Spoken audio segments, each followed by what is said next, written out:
Indy. We couldn't be back, or happy to be back here at Carroll Stadium finally.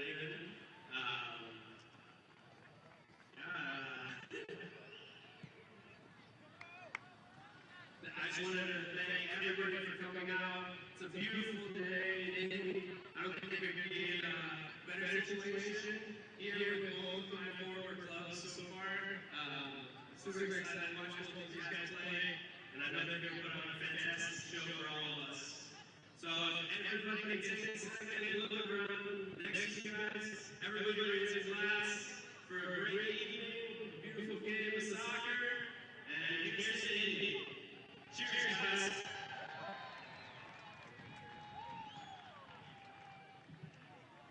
Let's give it a minute to Kyle Hyland.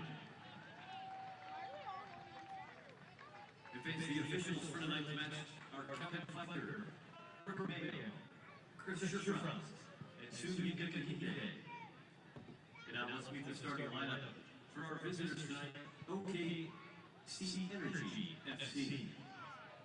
In goal, number 1, CJ Cochran. Number 4, Mitchell Osmond. Number 6, Brad Dunwell. Number 7, Sadie Adekoya. Number 8, Hiroki Kurimoto. Number 9, Jaime Chavez. Number 15, Lamar Batista. Number 20, Connor Donovan. Number 21, Villian Bijev. Number 22, Zachary Ellis Hayden. And number 28, Declan Wynn. The interim coach of Energy FC, Lee Bateman. In offense, let's get the starting lineup for your Indy 11.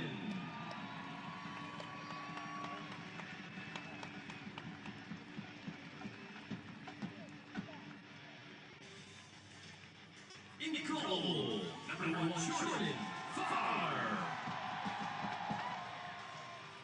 Number 3, AJ Cochran. Number 6, Jeremiah Goodar.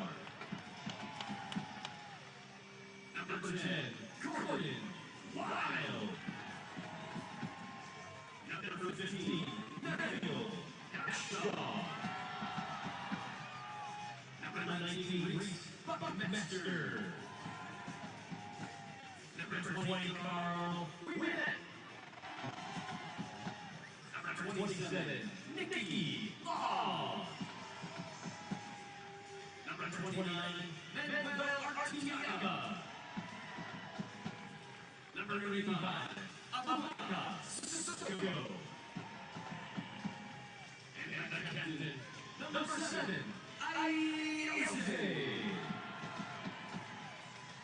The Indy 11 Max Boxers. The Indy 11 assistant coaches are Phil Presser and Andy Swift. The head athletic trainer for Indy 11, Misha Stacey, the team Dr. Ashley Warren.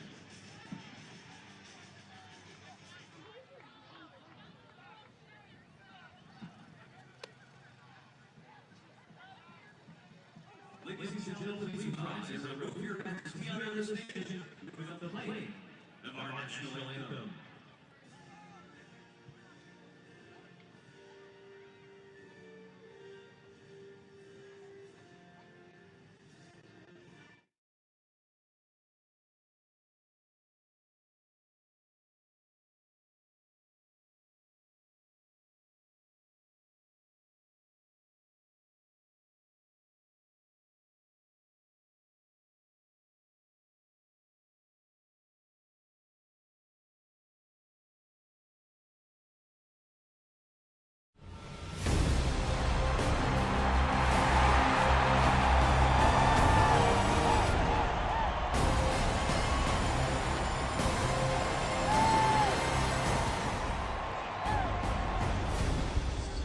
On this gorgeous Saturday night in downtown Indianapolis, we welcome you to Indy 11 Soccer here on MyIndy TV and ESPN+. For the first time in 3 weeks, the Indy 11 are back at the mic.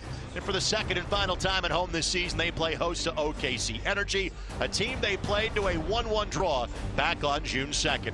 Both these teams currently on the outside looking of a playoff position.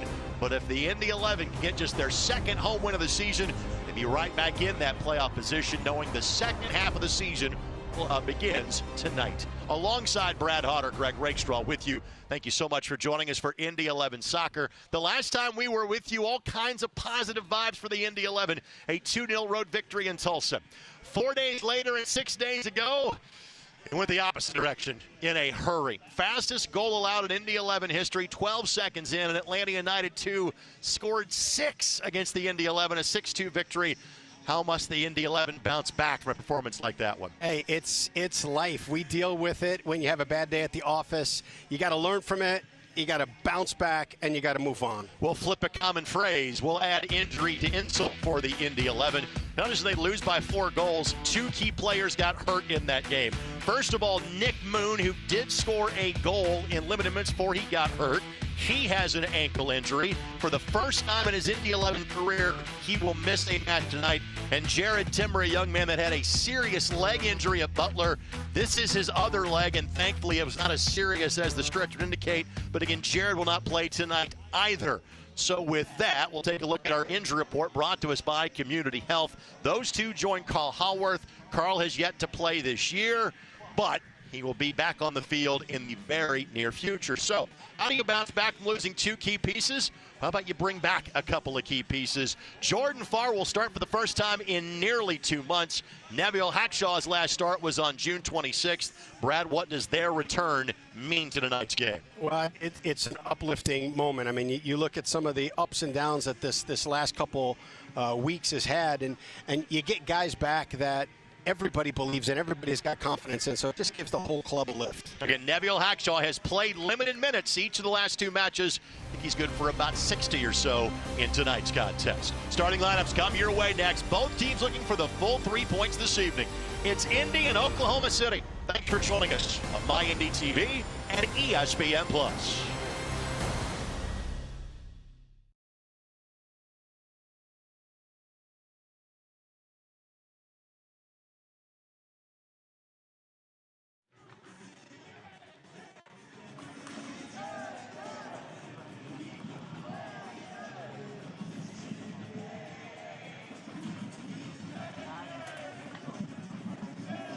Dream big, work hard, finish strong.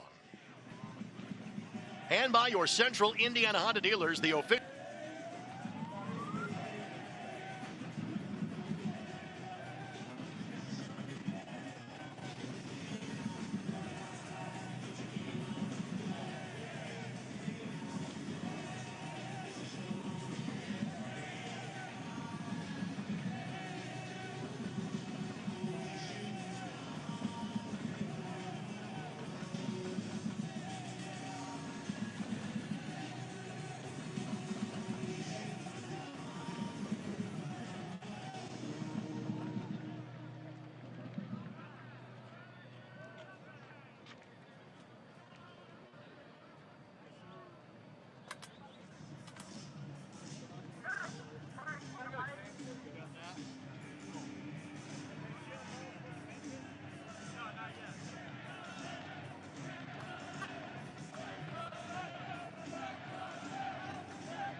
Indy 11 Soccer is brought to you by Community Health Sports Medicine. Dream big, work hard, finish strong.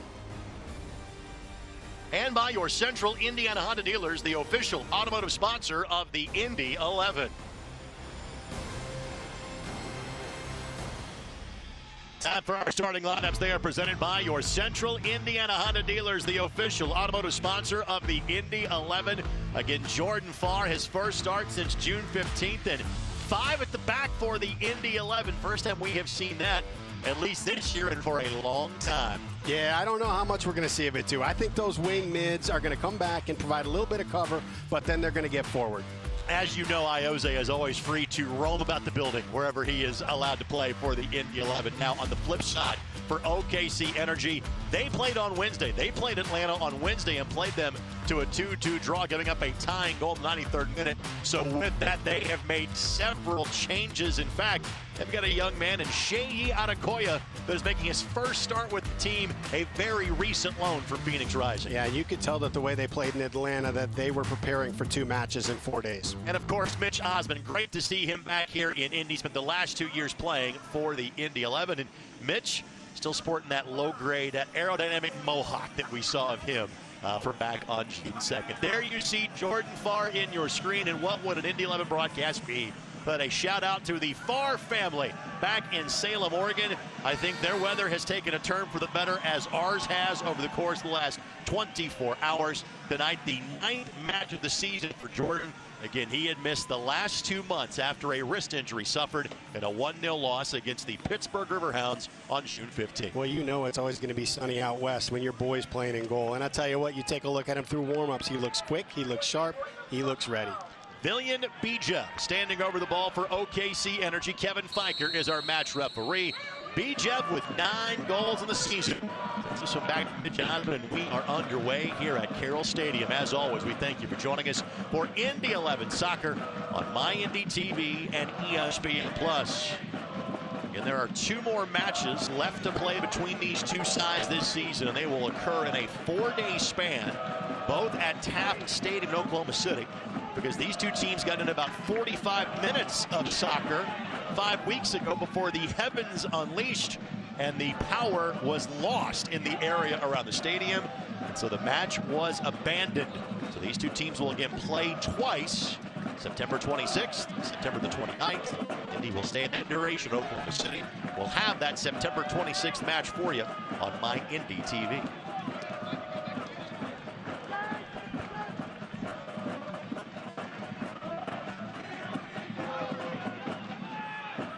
Last time out, we saw the 3 forwards up top in terms of Arteaga, Wild, and Hamilton.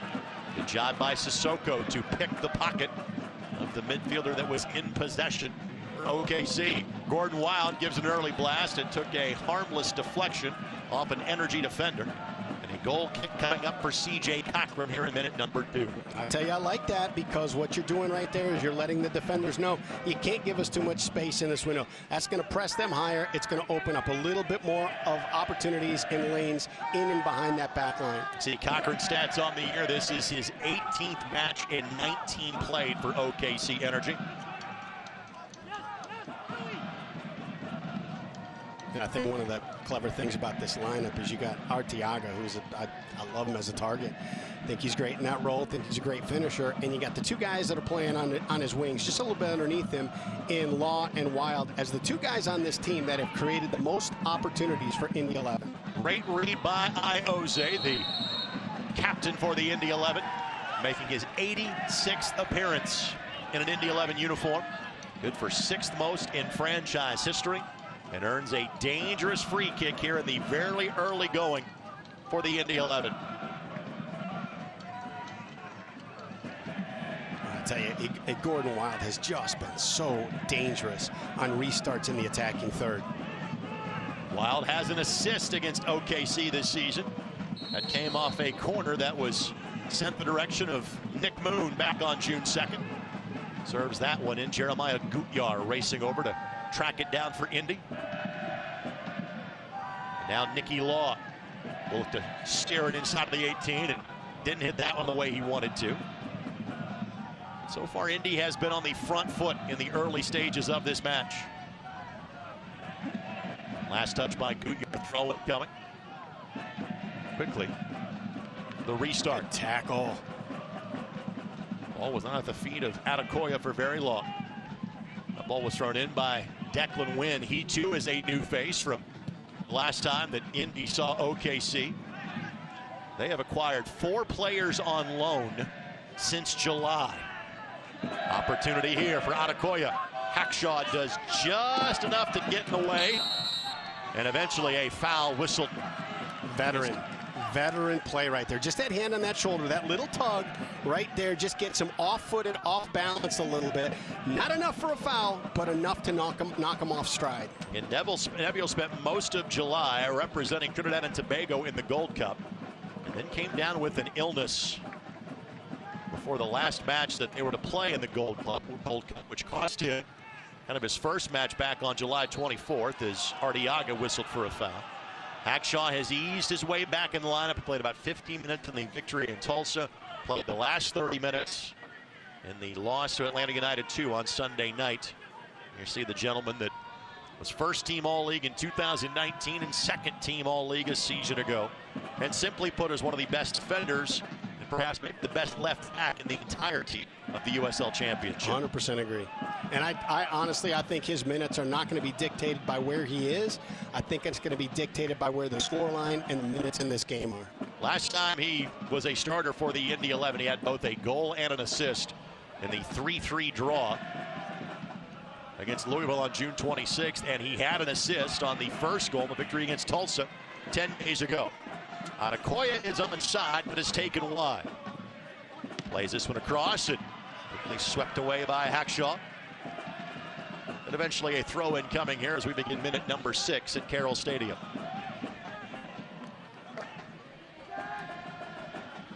Here's Mitch Osman.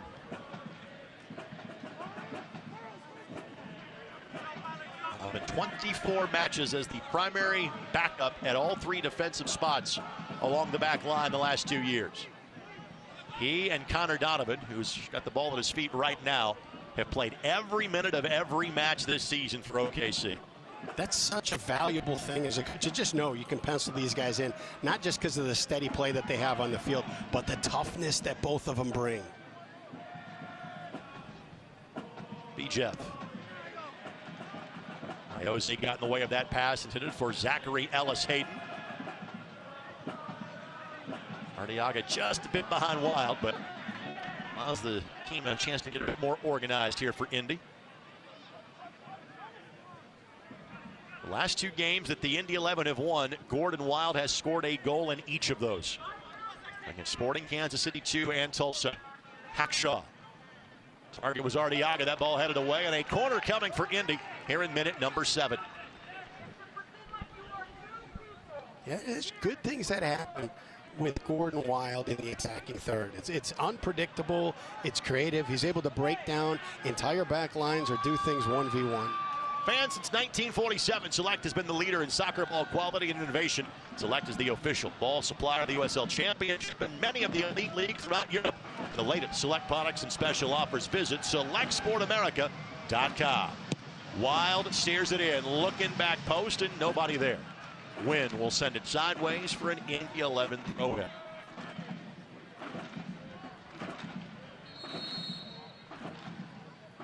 Law told to back up just a little bit. Reese Buckmaster now will take it. And the IU teammates in Buckmaster and Gutjahr both on the pitch tonight for Indy. Because of the injuries that we mentioned, this is probably the least amount of depth that we have seen for an Indy 11 lineup so far this year.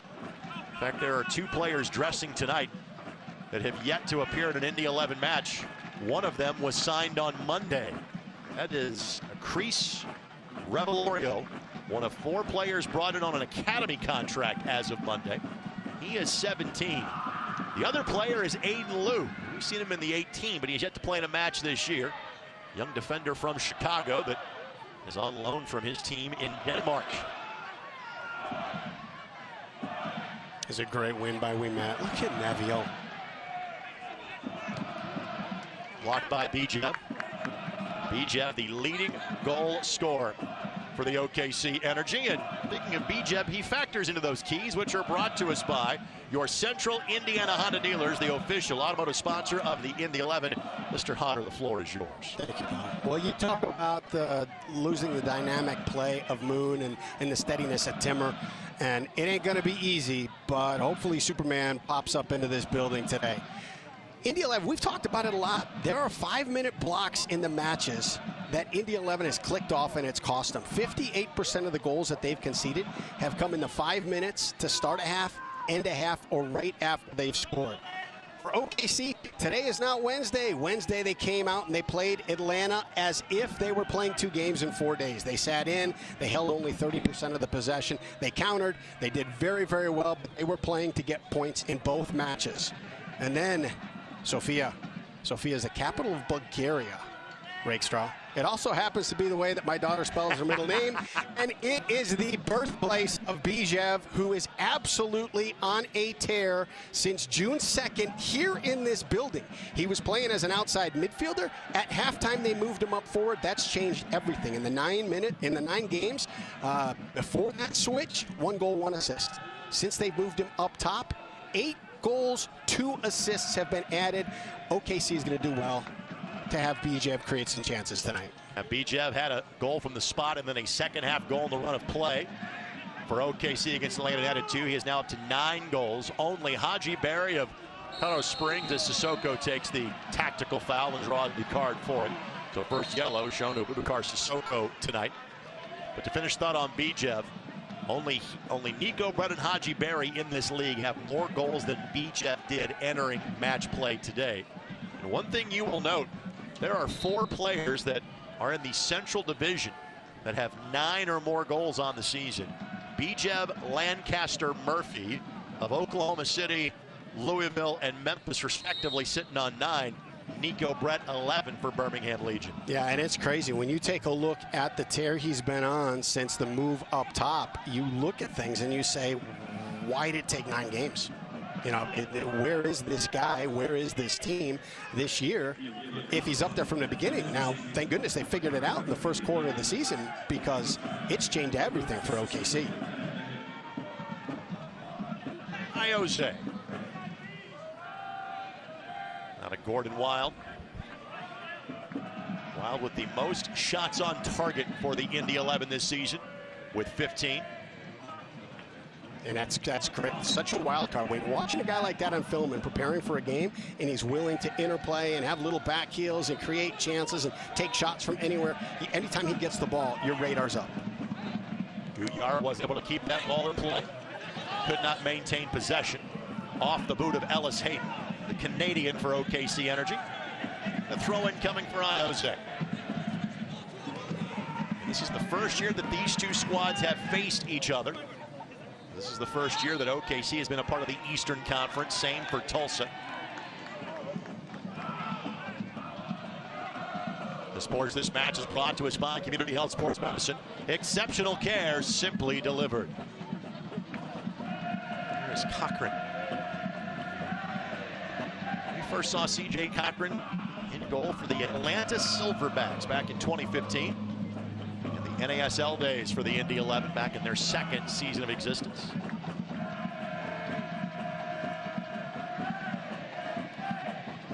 Opportunity here. Another player Indy knows very well from their original days. Jaime Chavez, an errant boot that Jordan Farr will redistribute on the goal kick. Sports, this match is presented in part by Keystone Construction, proud partner of the Indy 11. Keystone Construction, it's more than construction. We build a vision. Yeah, we've seen Chavez play a number of years. Always been impressed. He can serve as a target. He can serve as a playmaker, and he's a great finisher. And I tell you what, they only brought him in like the last 15 minutes on Wednesday. He's got some fresh legs. They also got fresh legs in Frankie Lopez on the bench. That guy has been tearing it up. Scored here against Indy back on June 2nd. And Chavez is largely a guy that is more of a bench player for them at his age. He is 34, but again, 2 matches in 1 week. He gets the opportunity, and a foul is whistled against the Indy 11. And a great part when you got veteran players like that, you get the schedule early in the year. You kind of know, hey, I'm going to play a little bit here, I'm going to play a little bit there. You can mentally prep. You look at Max Rogers, interim head coach of the Indy 11. Both teams made a coaching move in the month of June.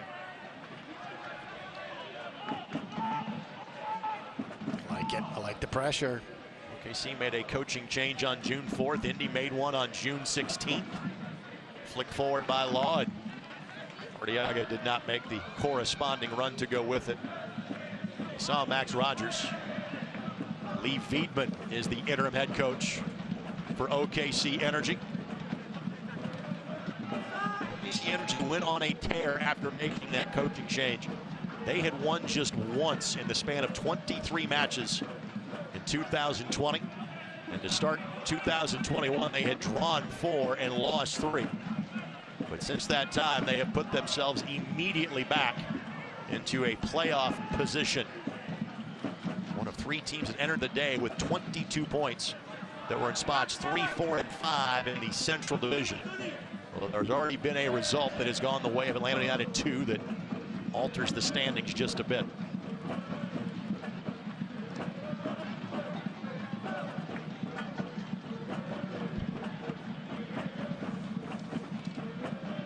Possession has been favored towards the Indy 11, but really not exactly a threatening moment on goal yet for either side in this game. It's on 15 minutes in. Could change here. Adekoya. See who touched it last. A.J. Cochran is lobbying for a goal kick, and he'll get it. It was an early lobby. He pointed right to the goal. Said it's a goal kick. A.J. back in the starting 11 after appearing as a sub in each of the last 2 matches. He had been tied for the club lead in minutes on the season. You see Coach Veidman.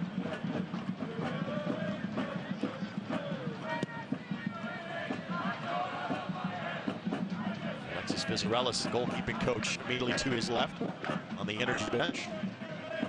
OKC has not made the playoffs in any of their last 3 seasons. You're looking to change kind of their fortunes here, and Hackshaw eventually draws the foul from Adekoya. And I tell you, if you are an outside back, you need to get videotape on Neviel Hackshaw and just watch how he plays. 2 of the East's best clash to kick off to a fall remember when the U.S. Summit and ESPN continues. Perennial contender Louisville City FC travels to Dillon Stadium to meet Hartford Athletic in a potential playoff preview. September the 7th at 7 o'clock. That is on ESPN2. It's the day after Labor Day.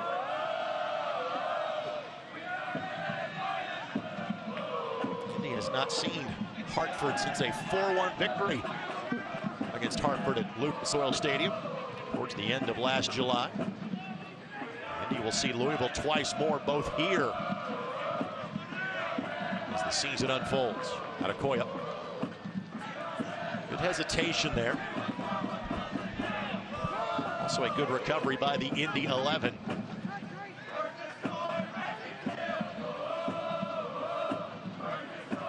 Had a chance to say hello to Mick Osmond yesterday. OKC Energy was here in time to train yesterday up at Grand Park, where the Indy 11 trained.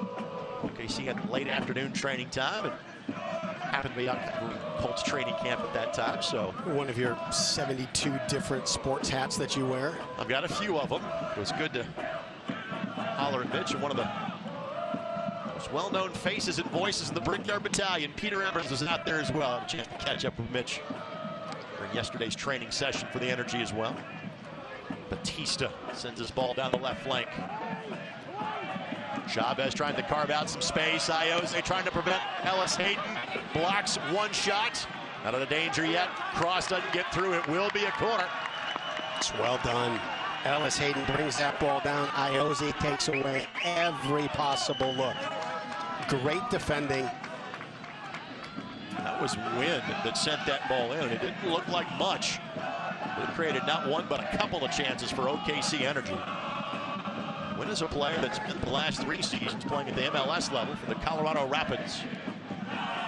So Bijev will take the corner here in minute number 18.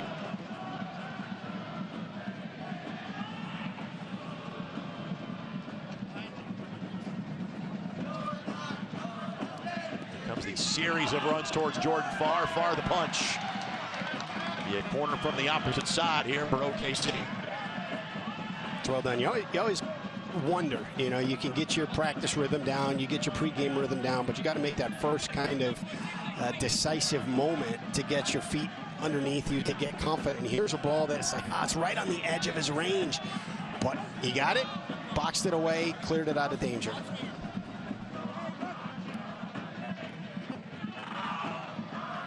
First game action in over 60 days for Jordan. Bijev again. Osman the target. Hackshaw beat him to it like it was practice for the last 2 seasons. Got across him. Now Bijev stays on side here. Poked away by Cochran. And we'll do it again for a third corner kick in the last 60 seconds. OKC Energy. Tonight's game presented in part by Bet Rivers, the official sports betting partner of the Indy 11. Bet with a winner. Fans hoping they see a winner tonight in terms of the Indy 11. Indy with just one home win this season. Not what was expected. The return of the mic was announced in early 2021. A place where Indy did not lose a single match in 2016. Bijev setting up Sissoko, plays it across at the edge of the 6. Chavez trying to carve out space, and one more time it'll be a corner. You talk about Bet Rivers, you're playing a little gamble right now. I mean, you've given them 4 corner kicks and 2 to 3 crosses in the run play. You're flirting with it. You got to clear it, got to maintain a little bit of possession now. Frankly, this was similar to kind of how Indy scored their goal against OKC Energy back in early June. Bijev will figure in the mix. From a scoring perspective, Donovan was the player who tried to get to it. Last touch, apparently, by Donovan. And a throw-in coming here for Indy, and that brings a round of applause from interim head coach Max Rogers. Wherever you go, fans, take the boys in blue with you. Download the Indy 11 app in the Apple Store or get it on Google Play. Jose comes to Max Rogers for a quick bit of advice. That tells me there's going to be potentially a tactics change, formational change coming up here for Indy. Possession short-lived as the Energy now will restart. Done well. Slides it through. Hackshaw asks for a handball and won't get it. It was a carom off his body that may have clipped his arm. It was not played with his arm immediately. And the referee gives Neville the benefit of the doubt.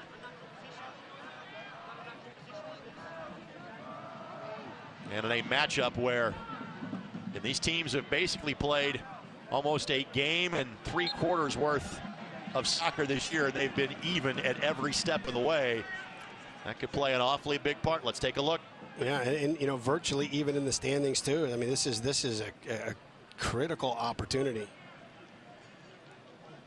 And that ball did carom kind of the other side of his arm, but yeah, it comes down to his feet, allows him to play it instead of it coming off his thigh and maybe finding itself into the middle of the box. Official gave a little bit of space that time for Indy. And a foul whistle. On Sissoko.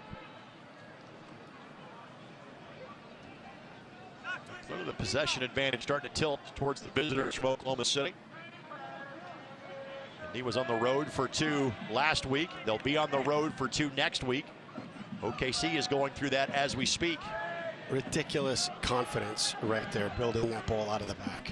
Cochran with a laser pass for a while that was a bit off target, but Gordon with the thumbs up appreciates the thought. Throw in coming for Oklahoma City. Sports this match brought to us by your Central Indiana Honda dealers, the official automotive sponsor of the Indy 11. Now Chavez trying to stay on side. Cochran flicks it away for a moment. Not done well. We'll track it down. Young man that played his college soccer at Wake Forest. One of the perennial powers out of the ACC. Here's Wynn. Sits it to the edge of the 6. Headed, but off target. Not exactly a spot of bother there for Jordan Farr, but the applause you hear, that's Coach Feedman for Oklahoma City, liking what he is seeing from a lineup that maybe hasn't played that much together because of some of the new faces they're trotting out with a second match in 4 days. I mean, you look at these last 5-10 minutes, it is definitely tilted. There hasn't been that one moment where you kind of hold your breath, but, well, maybe the Hackshaw was holding my breath on that.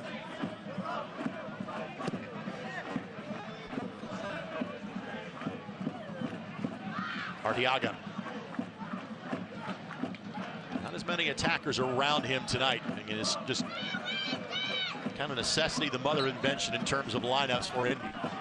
They got talented players in both Hamilton and Vassell available for selection off the bench tonight.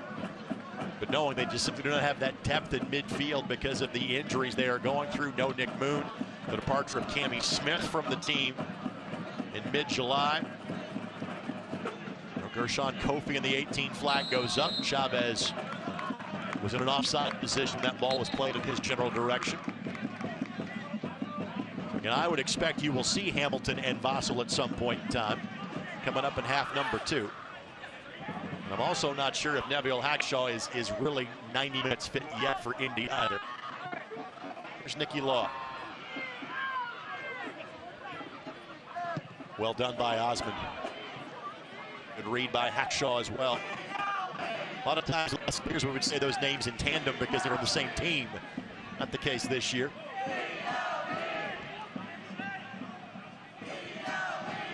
Iose give and go with Arteaga. Now Wild makes a corresponding run. Ball a little bit over him, and Wynn will flick it to the side for an Indy 11 throw-in. Brilliant little interplay. Give and go between Iose and Arteaga. I think Iose thought Wild was going to go back post. He went deep post instead. The possession maintained for the boys in blue. Here in minute number 25. By the way, tip of the cap to the Indy 11. We don't get to film the cheers for Indy, the pregame toast that we started this year. But the man that gave it was Kyle Highland. And for the fans watching in Oklahoma City, we share our passion for Kyle Highland, having played 5 years for the OKC Energy. The 2 years before that with the Indy 11. Kyle, his wife, and their family have relocated after his retirement back to the Indianapolis area. So Kyle is on hand to enjoy tonight's match. Job well done by the Indy 11 to recognize him tonight. Of course, this match brought to us by Keystone Construction. It's more than construction. We build a vision. Arteaga, how about that vision? Nicky Law, give it to him. Nicky Law gets his second goal of the season. Let's look towards the Brickyard Battalion. Cue the smoke. And the Indy 11 have a 1-goal lead. What a ball by Arteaga. And I'll tell you what, Cochran came out and closed that down brilliantly. Law was just better. Nicky Law gets his second Indy 11 goal, his first one, coming back in the victory against Sporting Kansas City 2 back on June 20th. Again, Arteaga normally scoring the goal, this time a picture-perfect assist. Oh, what a finish, too. Look at that ball. Over 500 professional appearances in England and Scotland. That's in the last 3 years with Exeter City. Wrapped up his time with Exeter at the end of January, came to the States in March, and again, let me repeat a set I just gave you to set another one up.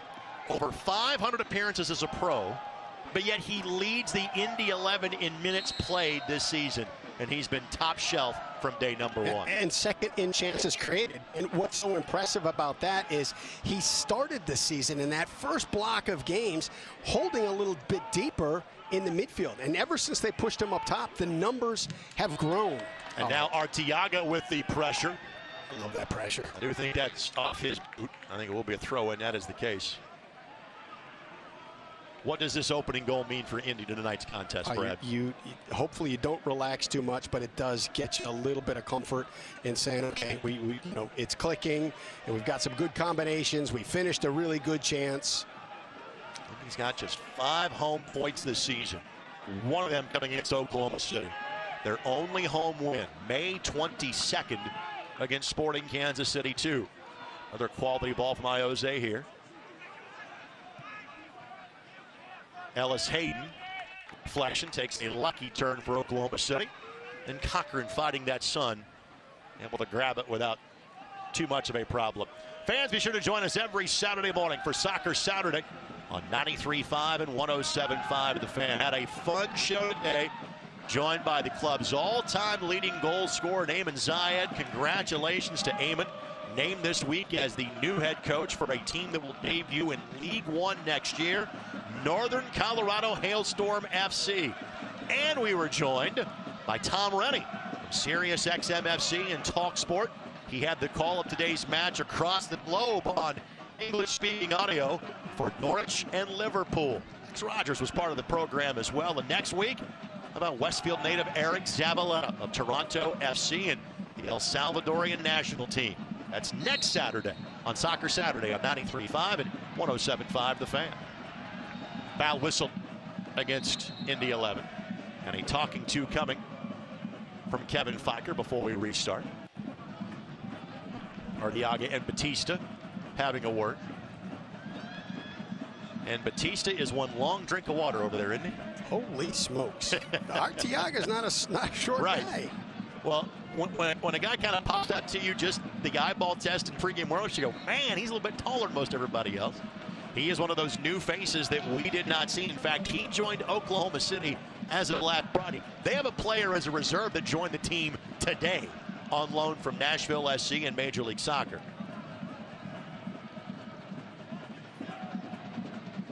It's crazy when someone that got some height is in a room. It changes. I sat down next to Sean Bradley one time, and it's like, oh my goodness. Wild he ends up knocking over Cochran, and immediately will pat him on the back, say, hey, my fault. And look at the quick thinking in Cochran. I think he wanted to let that ball run out for a goal kick and just avoid any kind of play. Recognized that Wild wasn't going to stop his run. Has to make a play for it. And these are bam, bam, bam decisions. Is able to get it cleanly. CJ in a very similar position as Jordan Farr, a guy that kind of both goalkeepers. Yes, that too. Very similar. But on in fact, exactly the same. But on a higher level, guys that spent a lot of years as backups and kind of learning their craft as pros before getting their starting opportunity. CJ got his first look really to be the #1 guy in Fresno a couple of years ago. Played 18 of 19 matches so far this year. Sissoko draws contact. Not sure if it's a foul. Looks like it's going to be. Either way, possession returns to the Indy 11. Well, Indy led 1-0 at halftime the last time these two teams got together here on June 2nd. Frankie Lopez got the goal about 70 minutes in that tied it up at 1. And really, when these two teams last played here a couple of months ago, Indy dominated half #1 and had just 1 goal to score for it. Oklahoma City dominated half #2 and had just 1 goal to show for it. Yeah, and I'm not going to keep pounding on it, but it was that move of, okay, I'm going to keep pounding on it. Bichev moves from the midfield up top. That changed everything in that match. Donovan, last year played at North Carolina FC. Off his leg, and Ben Loriga says, hold up for a second. Just take your time, let's get set up. I've been pressing a lot up here. Give me a minute.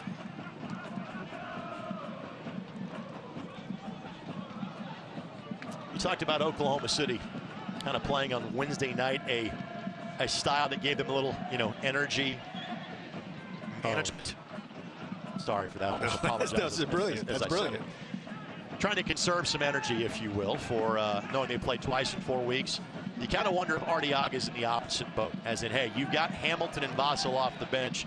Has he been told, hey, go out there and play like your hair's on fire? About 50, 55 minutes, knowing we can replace you at the top end if you're Max Rogers. I think you certainly note that as a coaching staff and you note that as a player, but there are some guys that I think you can go up to and you can say, hey, we need you to throttle it back a little bit today, and it's not in their nature. It's not in their DNA. And I think for Arteaga, when he reads that it's the right time to press, he goes. Arteaga from Venezuela. 2 Venezuelans to ever lace him up for the Indy 11. Our buddy Juan Guerra being the other. Fans, the USL is committed to supporting the LGBTQ plus community through the Forever Proud program. We'll finish that thought in a moment as Jordan Farr settles things. Through the Forever Proud project, the USL strives to create safe and welcoming environments for all fans, players, employees, and partners. Learn more at uslsoccer.com/forever-proud.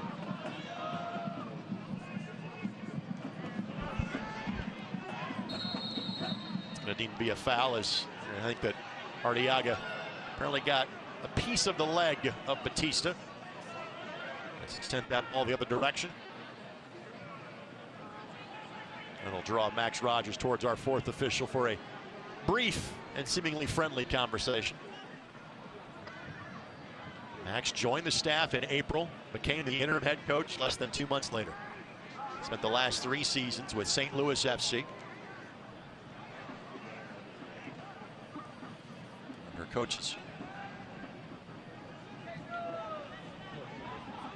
2 different head coaches. Great job by Gutjahr just to slow that up. I'll tell you, Gutjahr's been fantastic tonight. He's had a couple of massive tackles in the middle of the field. Bloomington, Indiana native. Bloomington North High School. Played at Indiana University. Father, a professor at IU. Spent parts of 2 seasons with the Chicago Fire. Had to deal with some injuries in his time in Major League Soccer. But it took him a while to kind of find the field on a regular basis for the Indy 11. However, he is now getting exactly what he had hoped for when he signed with the Indy 11. Regular minutes. He and Reese Buckmaster in the exact same boat. Reese got time in Major League Soccer 2 seasons ago with the New York Red Bulls, and was cut by the Red Bulls on the first day of the season last year, right before the pandemic. Ended up signing with Memphis and played there for the entirety of 2020.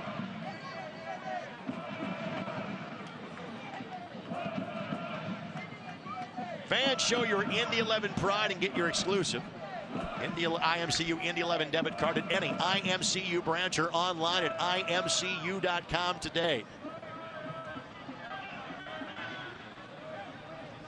Now Wimet will shepherd that ball away from Wynn, but it's deemed to have been last touched by an Indy 11 player. All the way back in midfield, so a corner coming here for Oklahoma City. I saw you furiously scribbling down some notes, so we get that now or save that for later in the broadcast? That's off-camera stuff. I'm making like a grocery list over here for stuff. You've got a farm, you don't need eggs. No, there's just a couple things I got in my head that I just want to watch a little bit more. Edge of the 6, and it's tied at 1. Batista used that height to go up and get it. Outstanding service, nothing that Farr could do to get there, and it's been the case most of the season when Indy 11 get a 1-goal lead. It's not lasted for long. Tied at 1 here in minute number 36. Yeah, that's a thing that's got to change. And you know, you look at this, was the fifth or sixth corner kick here in 35 minutes. Batista spent last year playing in League One for North Texas. And that is his 2nd professional goal.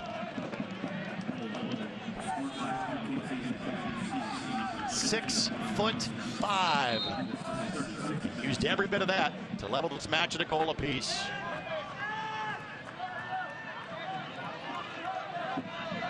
Tenth goal that Jordan Farr has allowed in 9 games this season. And in all 3 matches, even though this is only the 2nd one that is counted, we have gotten to a 1-1 scoreline between these 2 rivals. And in every occasion, the Indy 11 have scored first, and OKC has answered. Speaking of stats, you're a big stat guy. I got one for you. This is a crazy one. Yes, sir. Okay. Successful passes, completed passes on the season. Entering the match, Indy 11, 5,783. OKC, 5,784.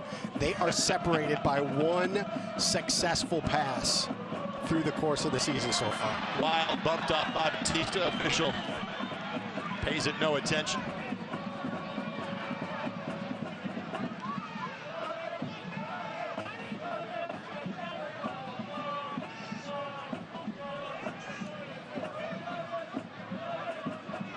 So back on level footing.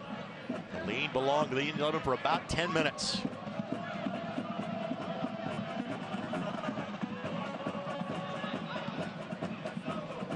Run by Hackshaw, and Ellis Hayden does just enough to clip him. A restart coming in front of the OKC bench. And I'll tell you, Indy has found some success in the quick interplay between Law, Iose, Hackshaw, and Arteaga popping over to this side. Well, you love the skill sets of all four of those players from the Indy 11 perspective. Never a surprise when the offensive buildup runs through Iose and Hackshaw. That's been a pretty good recipe the last 3 seasons. The crazy part, too, is the exponential impact of it. You know, they may be a 9, 9, 9 as far as players, but they don't equal 27. It goes to like 50. Wild to send it in. Great ball. Back post, Cochran couldn't get there. Blast opportunity for Sissoko. Ellis Hayden with a block, and the ball's harmlessly on the top of the netting. But it will be a corner coming for the Indy 11 here in minute number 39. Yeah, what a great serve in, and you don't know if Cochran misread it, or we talk about it all the time, that sun in the eyes of the goalkeeper here in the first half in that goal is difficult on a ball that floats in like that. He's trying to push right back in front. Again, back post this time, and Cochran able to make the play.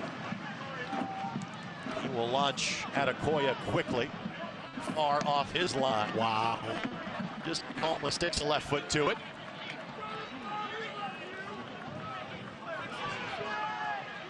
Well done by Gutjahr and Law.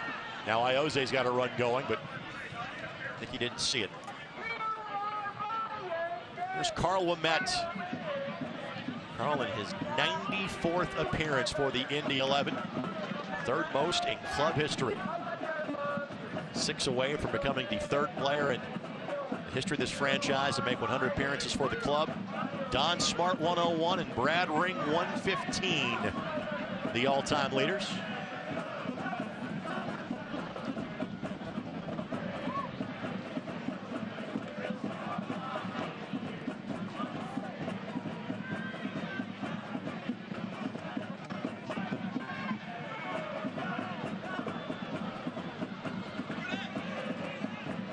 Hackshaw with the build-up going. Community Health Sports Medicine is a proud partner of the Indy 11. Community Health Sports Medicine, exceptional care simply delivered. Gutjahr will add into the mix. Batista got there first. Arteaga couldn't settle it. Masters flick, couldn't find a teammate. That was a clever thought, though. Final 5 minutes plus stoppage time of this first half, presented by your Central Indiana Honda dealers, the official automotive sponsor of the Indy 11.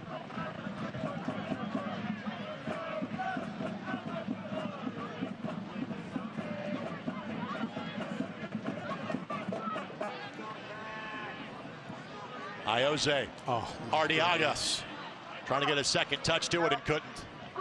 All right, so give me the coach's perspective. As soon as Iose touches that ball, we can hear Coach Peter Beard yelling, "Stop it."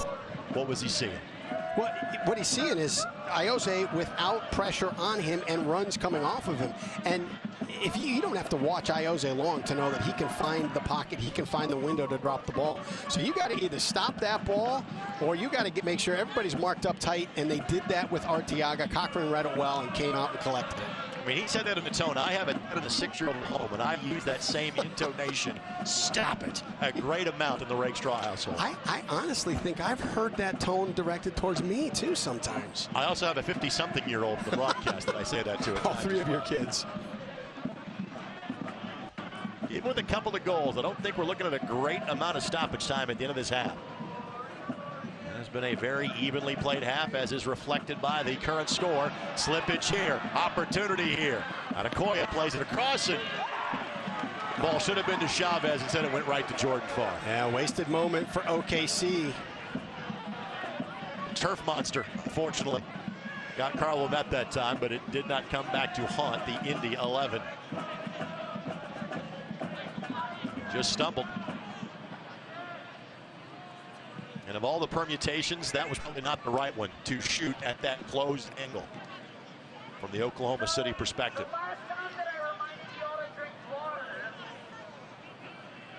Here's Cochran. Native of St. Louis, played his college soccer at Wisconsin.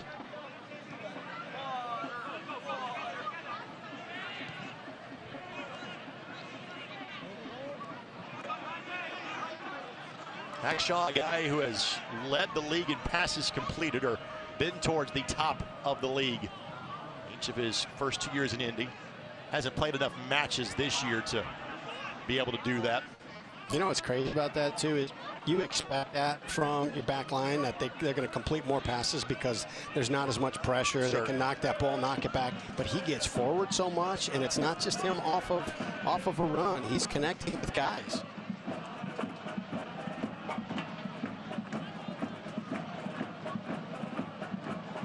Farr taking his time to deliberate here.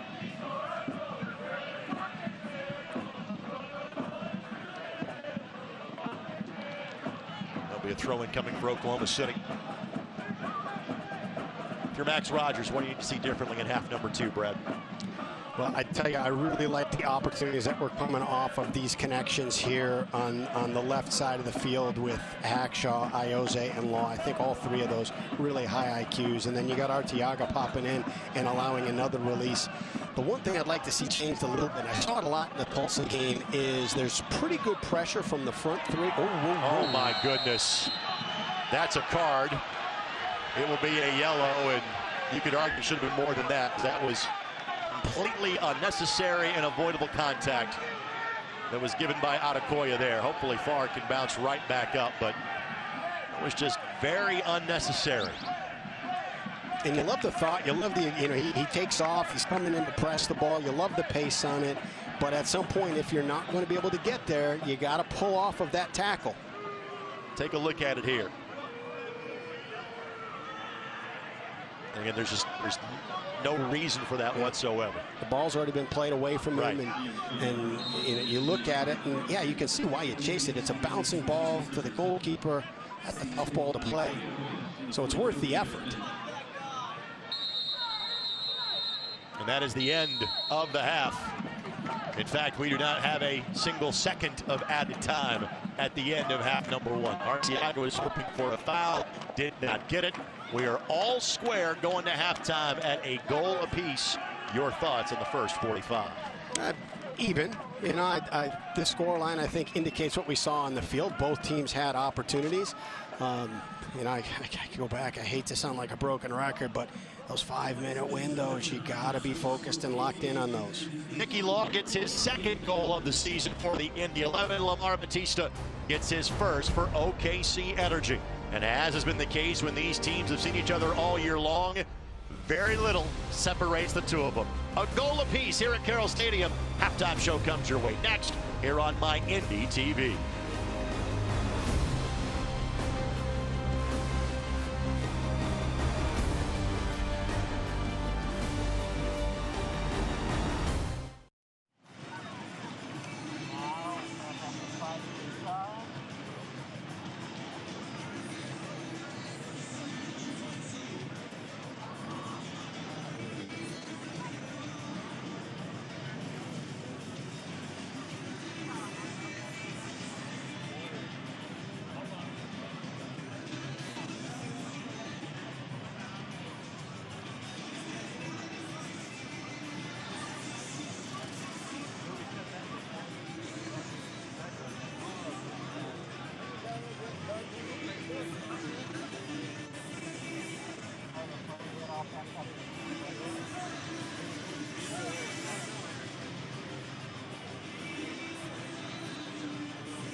On your line, get set, go!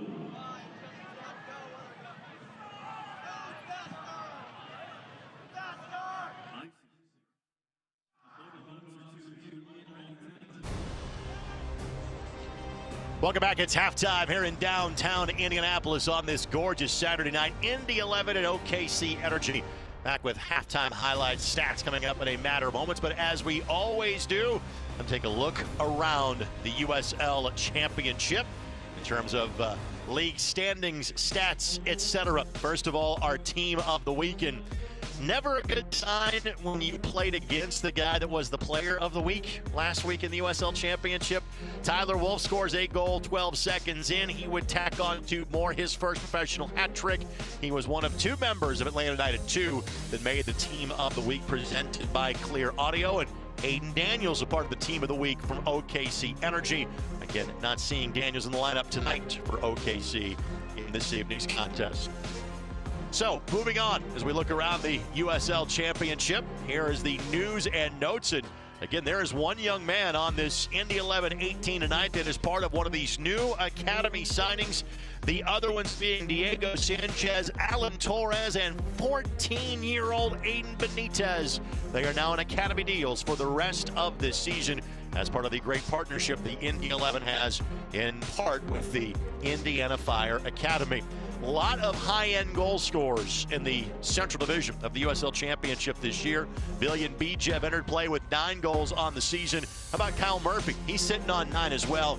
4 goals in 4 matches for this 901 FC, and he is the USL Championship Player of the Month, and a guy we know very well. A team the Indy 11 saw back on June 9th, a 2-0 loss in El Paso. Their head coach, Mark Lowry, was named the Coach of the Month for what they were able to accomplish during the month of July. We'll take this quick timeout. When we come back, halftime highlights, stats, and more. Indy 11 and OKC Energy FC, as you're watching on My Indy TV.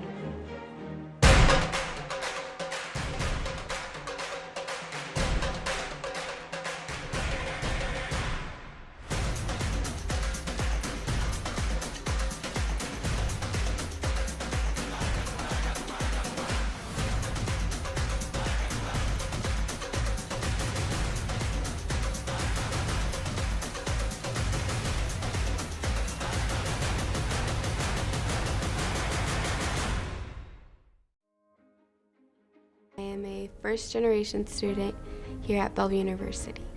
I feel like if I were to have gone to a different university, my experience would have been a lot more stressful and overwhelming, because I feel like I wouldn't have gotten that personal experience that Bellevue University has to offer.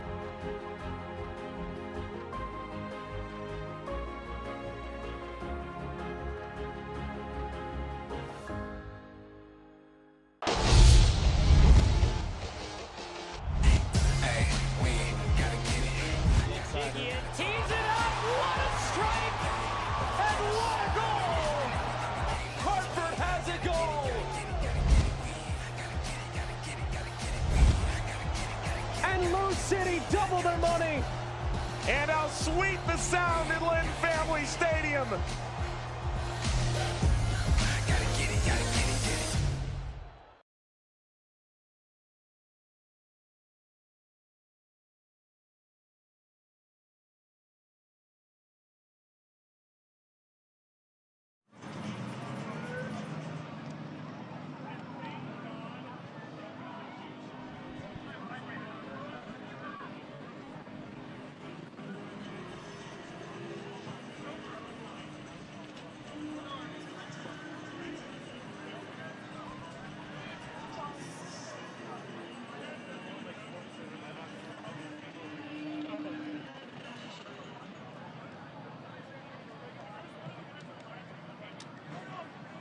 Indy Eleven is keeping up with our official partner model. Helping you will see great community and very partners. It's the cosmic communities never great service. This is featuring pushing you to see beyond the ordinary, creating homes that give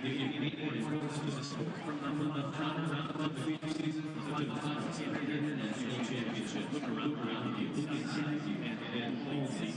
Mr. Patrick,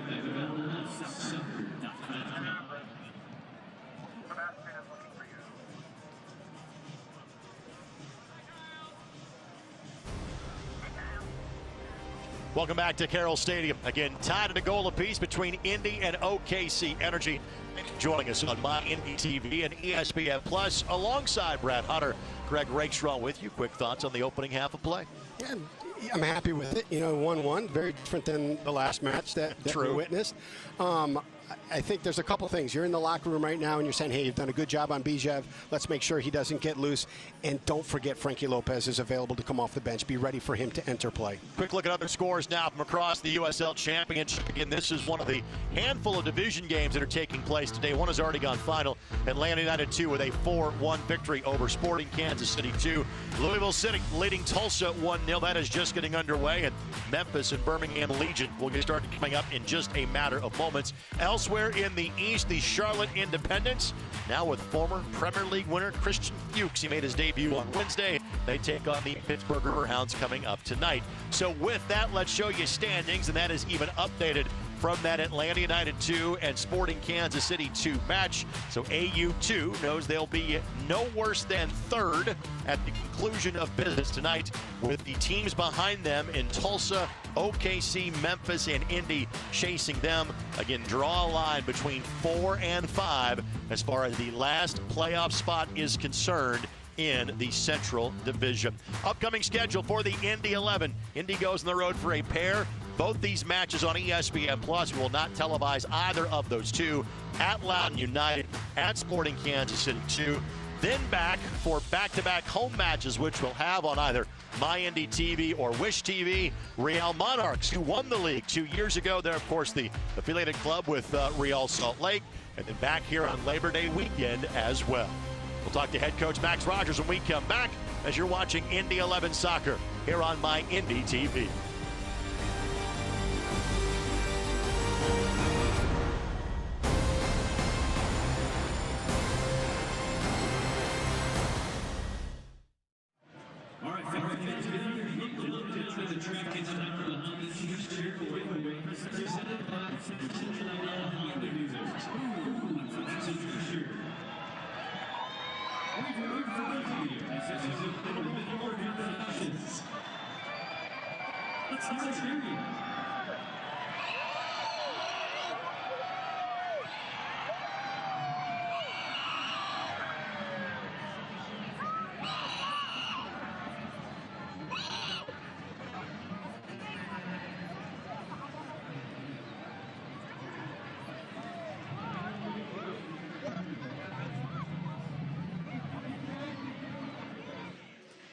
Indy 11 Soccer is brought to you by Community Health Sports Medicine. Dream.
Indy 11 Soccer is brought to you by Community Health Sports Medicine. Dream big, work hard, finish strong.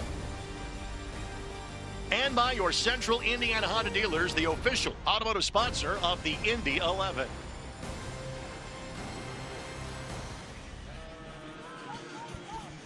Back at Carroll Stadium, both teams coming back out from the locker room, getting ready for action in half number 2. Let's show you the first half highlights. After that, we'll catch up with interim head coach Max Rogers. Again, the first goal belonged to the Indy 11. OKC would quickly have an answer. What have you seen that you have liked from the Indy 11 perspective? The little interplay in little pockets like this between Ioze, Law, bring in Hackshaw, bring in Arteaga. They're all on the same page. They're clicking.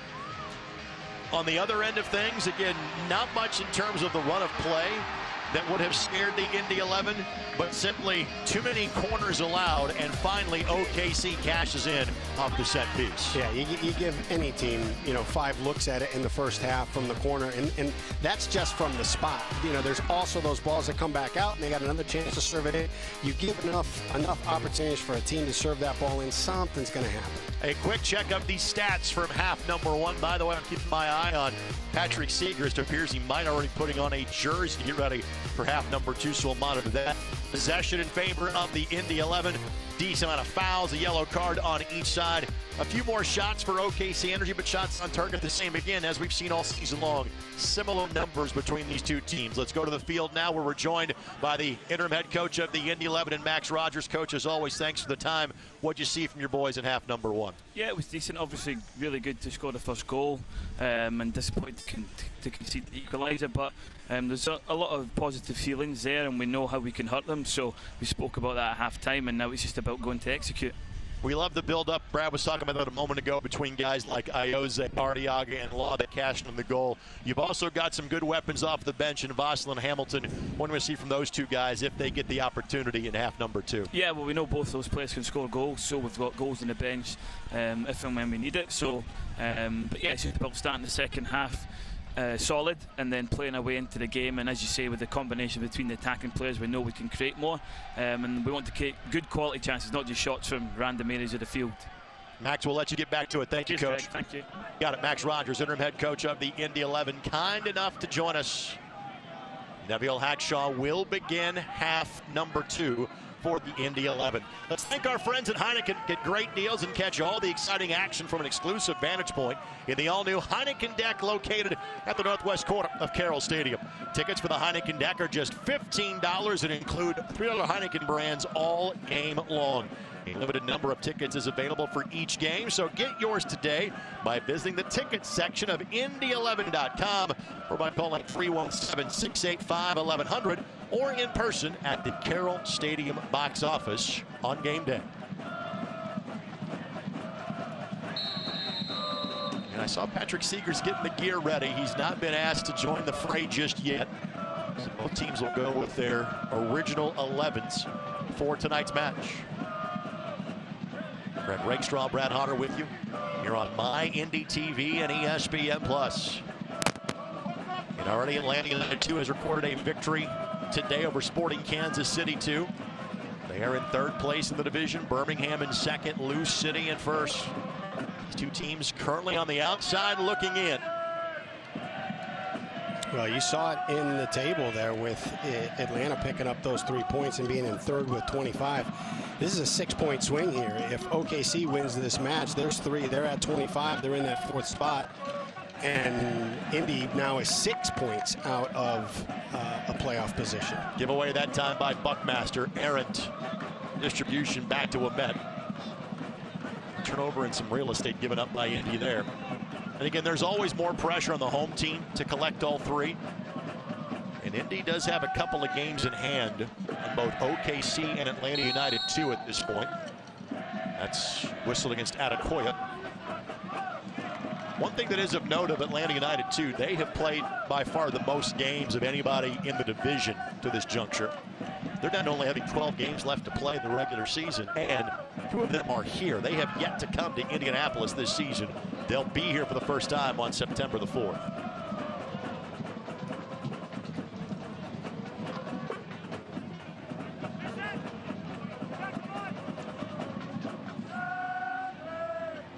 Chavez gives chase. Hackshaw has him covered. Again, the goal for Neville tonight is to at least get 60 minutes. He's kind of returning to fitness. If he can give you more, all the better. Sissoko. He switches sides of the field, but gives OKC time to recover.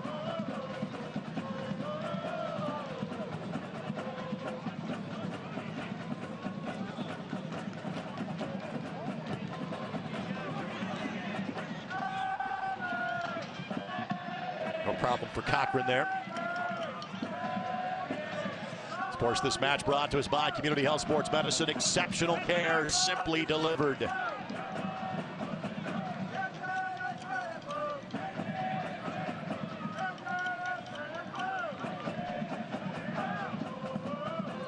And Arteaga, when he whistled for the infraction, Dunwell goes to the turf. And, you know, smart play as far as Io's making, a run higher up the field, compromises the shape a little bit. Arteaga comes back, helps him out, a little aggressive, draws the foul, but allows the 11 to get back into shape. Win the target. Buckmaster gets in the way. I'm not sure that can be considered an aerial duel, but for his lack of height, Reese has some serious hops. He gets up in the air on those efforts. For the native of Auburn, Indiana. Played at Emory School of Fort Wayne plus Academy Soccer before playing at Indiana University. What a turn by Neville. Sissoko. Interplay good for the Indy 11.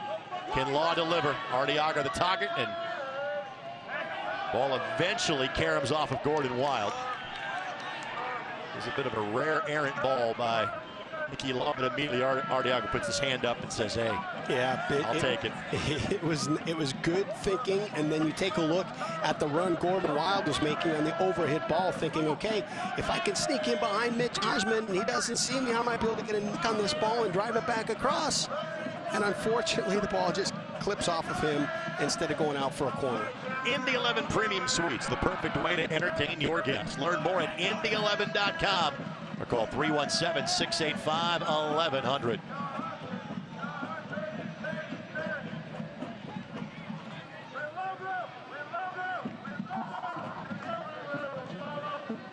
Hackshaw. That'll be deemed as a foul. Goodyard cleared out Adekoya on the play. Restart a quick one. Ellis Hayden. Not to Bijev. Oh. Cut back for Chavez. Chavez. Not sure how that ball eventually ricocheted out of there, but fortuitous for the Indy 11 that it did. What a ball by OKC into Chavez. And I tell you what, it all came off of the fact that the Energy had the presence to play that restart quickly before the 11 could get back into defensive shape. Bijev is Bulgarian, but moved to the States at the age of 5. He was going to play college soccer at Washington, but was signed by Liverpool. He never played a game for the club. He was loaned to places like Germany and Norway. Bijev spent the last 4 years playing either for Portland Timbers 2 or the Sacramento Republic. And again, 9 goals, now tied for 3rd in the league, entering play today, and a brace on Wednesday. Buckmaster takes a tumble, and he maintained possession the entire time. And then Sissoko is fouled. Restart coming for Indy. Think about that. As a college coach, you lose recruits to all sorts of things. Imagine getting that call, hey, coach, you can't come. Why? Can you even be mad about that? I'm signing with Liverpool. Are you sure you want to go that route? Gordon Wild in an offside position. That ball was played to him. So the flag goes up.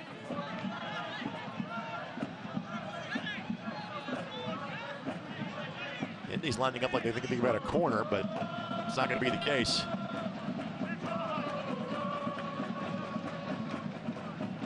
I guess they're going to allow the restart. Guess the offside flag was waved off. And then Wild was fouled outside of the box. That is going to be a free kick for the Indy 11, just outside of the 18. Trouble.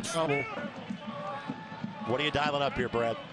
If you put it on frame, that's a waste of a ball. And if you knock it back, I think you have to wait and see how OKC is going to line up. If you've got a chance for Io here off your right shoulder or Nicky Law at the top of the box where you could just go to have a little quick combination and get him the ball in space, great. If not, that ball driven in for Hackshaw, Cochran, we met to go up and get. And Nicky Law is all by his lonesome right now. Now they're going to try to quickly remedy that. Near post, headed away. Law couldn't track it down.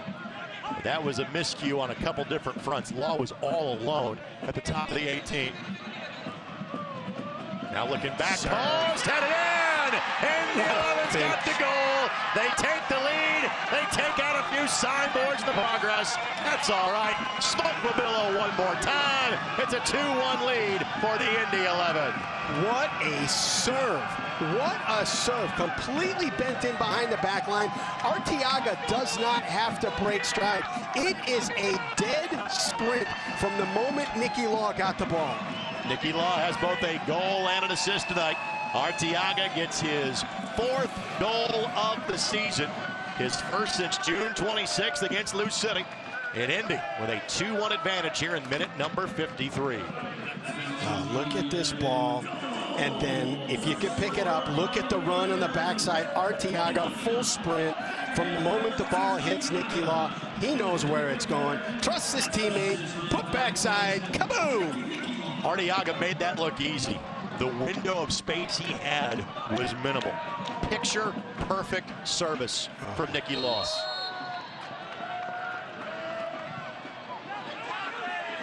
And Oklahoma City has answered every Indy 11 goal when they have played so far this year. They have one more answer in them tonight.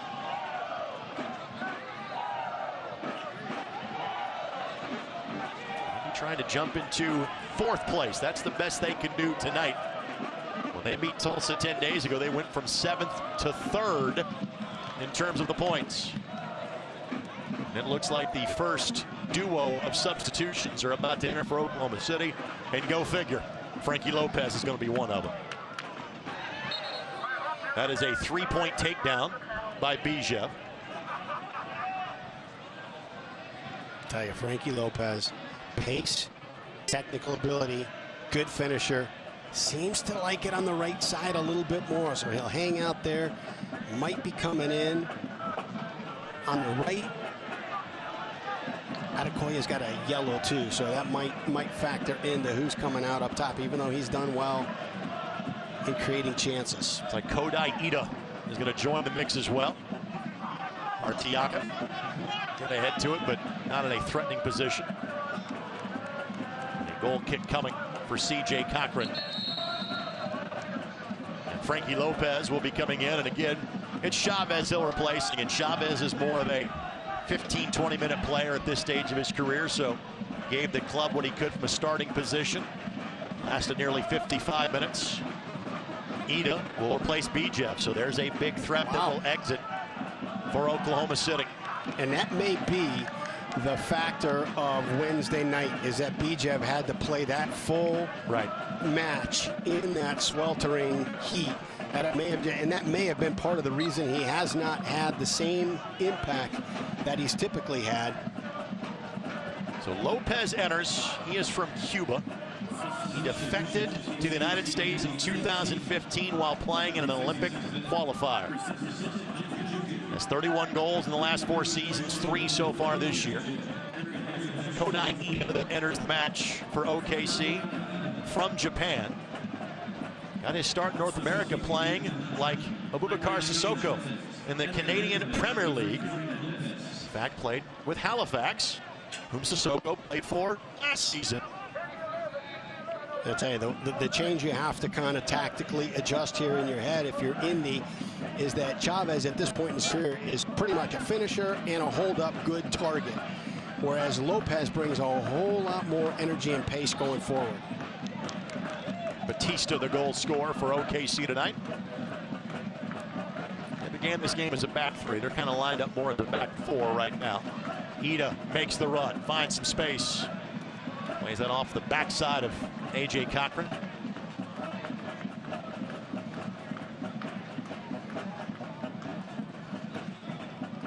Japan well represented on the field for Oklahoma City. We have not mentioned Hiroki Kuramoto's name.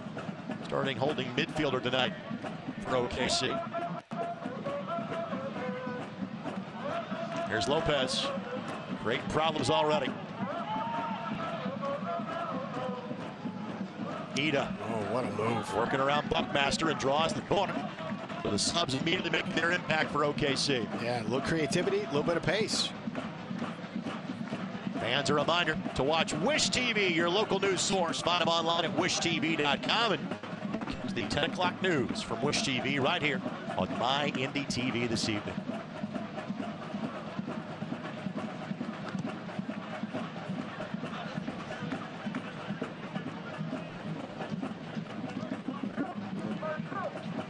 Ellis Hayden will send in the corner. A lot of traffic in front of Jordan Farr. This went all the way out to the edge of the 6, and Bit of a wasted ball that time by OKC. And again, Iose, now having spent 4 years in Indiana, learns how to block out well as if we were playing basketball. Throw in coming for Indy on the opposite corner flag. Io now having spent 9 years playing in the States, having spent time in La Liga. Played for Real Sporting and Tenerife during his time in Spain. And just clobbered the player for Oklahoma City. That's Ida that was carving out some space, so restart coming here for Oklahoma City. And I felt fortunate to watch Iose's brilliance when he was coming here as an opponent, and the fact that we have had the luxury these last few years to witness it firsthand is just, it's a gift. He has an outside chance of getting to 100 matches played with the club this year. You assume we will get to that at some point in time in the next month or so. And you hope for both those guys there will be a year 5 for them in an Indy 11 uniform.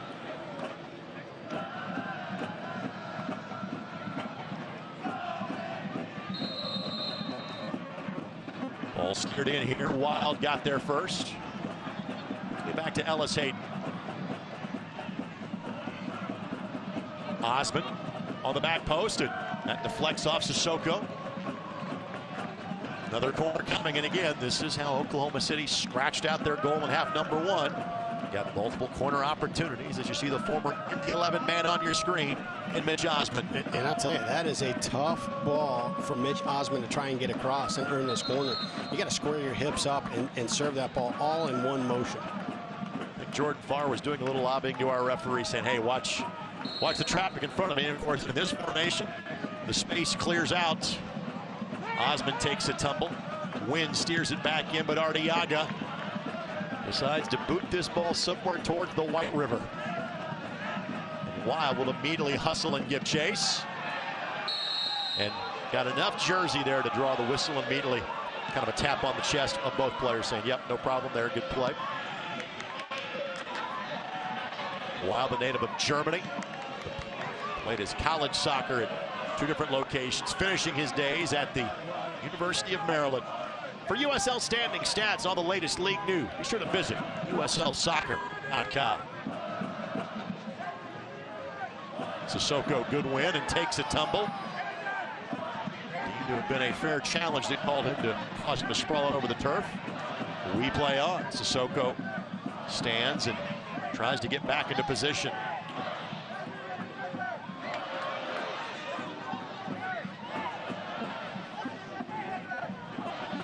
Ball looking back post. Buckmaster got in the way, and then Buckmaster is knocked to the turf. And Jordan Farr doing more than lobbying this time. He is lecturing / yelling at the lack of a call on Sissoko's challenge, and now Buckmaster will be checked out. Again, nothing nefarious about what Wynn was doing. He's simply trying to get to the ball. Buckmaster just took a hit in the process. All right, you talk about how good Buckmaster is in the air. You know, Wynn is looking at that ball as though it's coming through, and I'm going to go up and get it. Tremendous camera work by our Tupelo Honey crew tonight. Again, you see that just in the follow-through of trying to play the ball, Wynn makes head-to-head contact with Buckmaster, which is why not just Misha Kinsey, the trainer, but more of the medical staff comes out, both to check on Sissoko as well as on Buckmaster. Buckmaster is up, but it will put him through some testing to make sure that Reese is okay to continue on. And you look, you mentioned it earlier with the lack of depth, and you've got both Sissoko and Buckmaster right now, you know, having some serious contact and being down for a bit. Do you go to some fresh legs at this point? Well, again, from a midfielder standpoint, Segrist can play that role for you if you need to. You've got Vassell and Hamilton that can play more of a forward position. Then in terms of the bench, you get to Nedeljko Malic, who we really have not seen much of in the last 6 or 7 weeks. Then you have 2 players that have not played for you all season. Aiden Liu, again, young man from Chicago, as an 18-year-old, went to Denmark to play professionally, now is on loan back for this year to play here in the Midwest. And then Acris Revelorio, all of 17 years of age, literally signed to the team on Monday. This time of year, you kind of have the academy kids tend to change out. You have one group that goes off to college, another one maybe a year before they go to college that come and join you. And again, folks, you sign an academy deal, basically means it retains your amateur status. You're not being paid by the clubs. You can still play in college. Revelorio, who is dressed to play tonight, is actually a commit to play right here at IUPUI a year from now. There you see the young fella.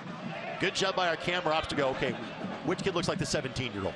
Which kid is sprinting the most and chance of he's going to get in the game? It's a crease. Opportunity here. Wild did not hit that ball the way he wanted to, so you did not miss much. Tough, great opportunity right there. Good build-up, good opportunity that could have put that third one in. Tonight's match presented in part by our friends at Bet Rivers, the official sports betting partner of the Indy 11. Bet with a winner. Look at this. Arteaga gives you everything. Batista had the run going.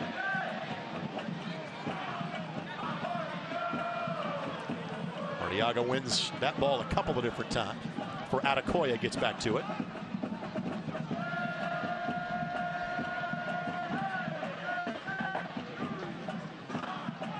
And then Wild commits a foul. Didn't want to commit a foul there, but frankly, not a bad one. Even though it gives Oklahoma City a chance to get a bit more organized. And you don't want to get into this last 30 minutes where you're kind of putting a block in front of your 18 and just hoping that you can get to these serves first. It's, you know, you want to hold possession, maybe grab that third one on the counter.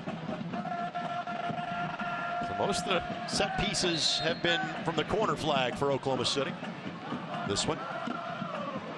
Head got there first by Carl Lamette. Ida plays it back to Kuramoto.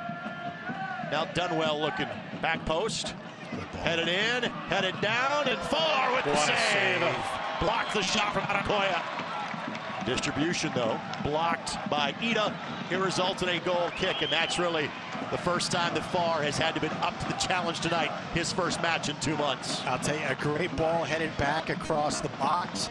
And I tell you, it is a good opportunity on the finish. A little flick to the far post. Jordan Farr just drags that left foot, makes a kick save.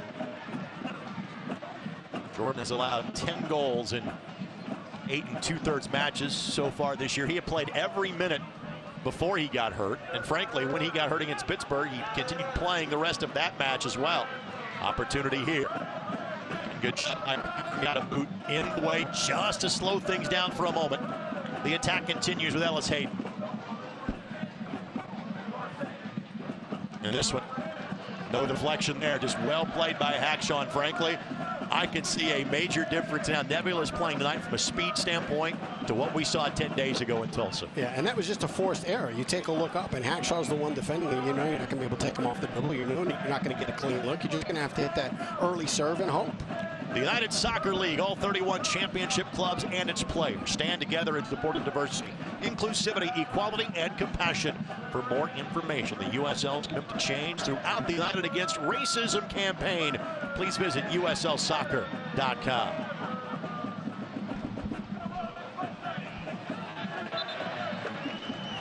Throw-in coming here for Indy in minute number 67. For the 11, this is what you need. You need to possess the ball up here a little bit, make OKC spend some of their energy here in the defensive half.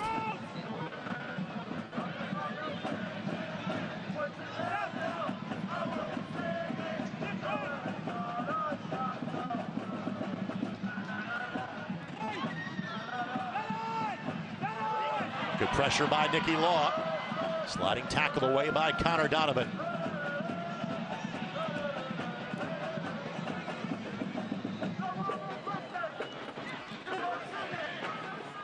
Now Wynn.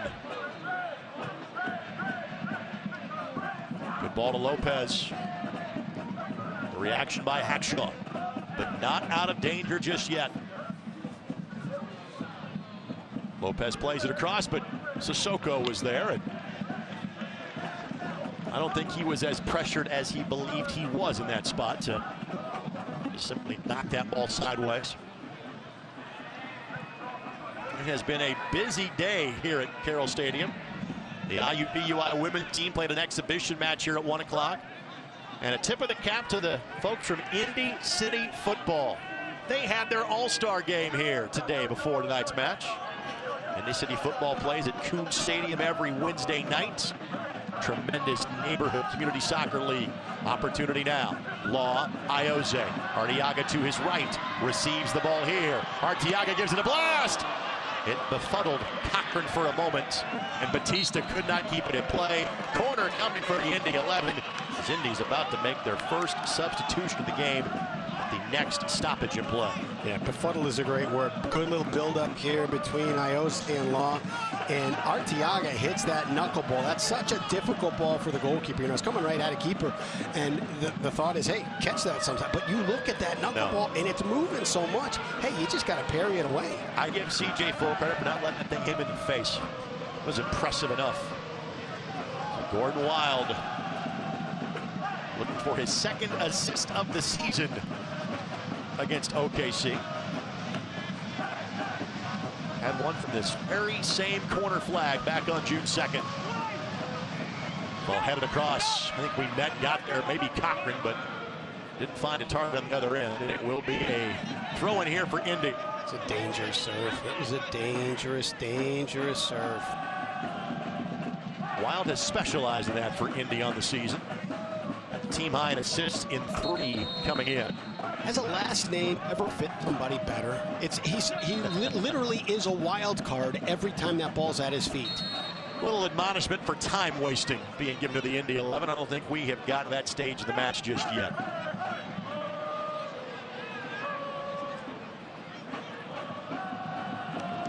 Right idea. Ioze clapping for the thought, but wasn't ready for that pass from Jeremiah Guglia. And Denny Companies is a proud partner of the Indy 11. The Denny Companies tearing down the past so you can build the future.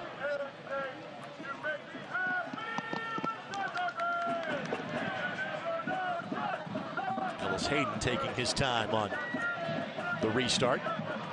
A pair of substitutions about to enter for Indy, as both Patrick Siegrist and Peter Lee Vossel make their way to the 4th official. Vossel has a 2-match goal scoring streak going for Indy.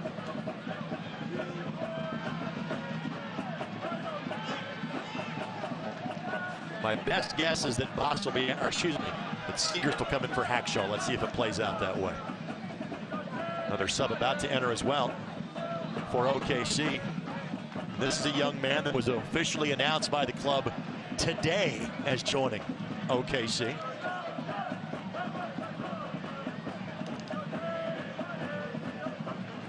They'll have 2 subs about to join. Opportunity here, and blasted over the crossbar. And the 4th official is going to get a workout. So Siegrist will enter for Indy. Ioze is done for the night in minute number 71.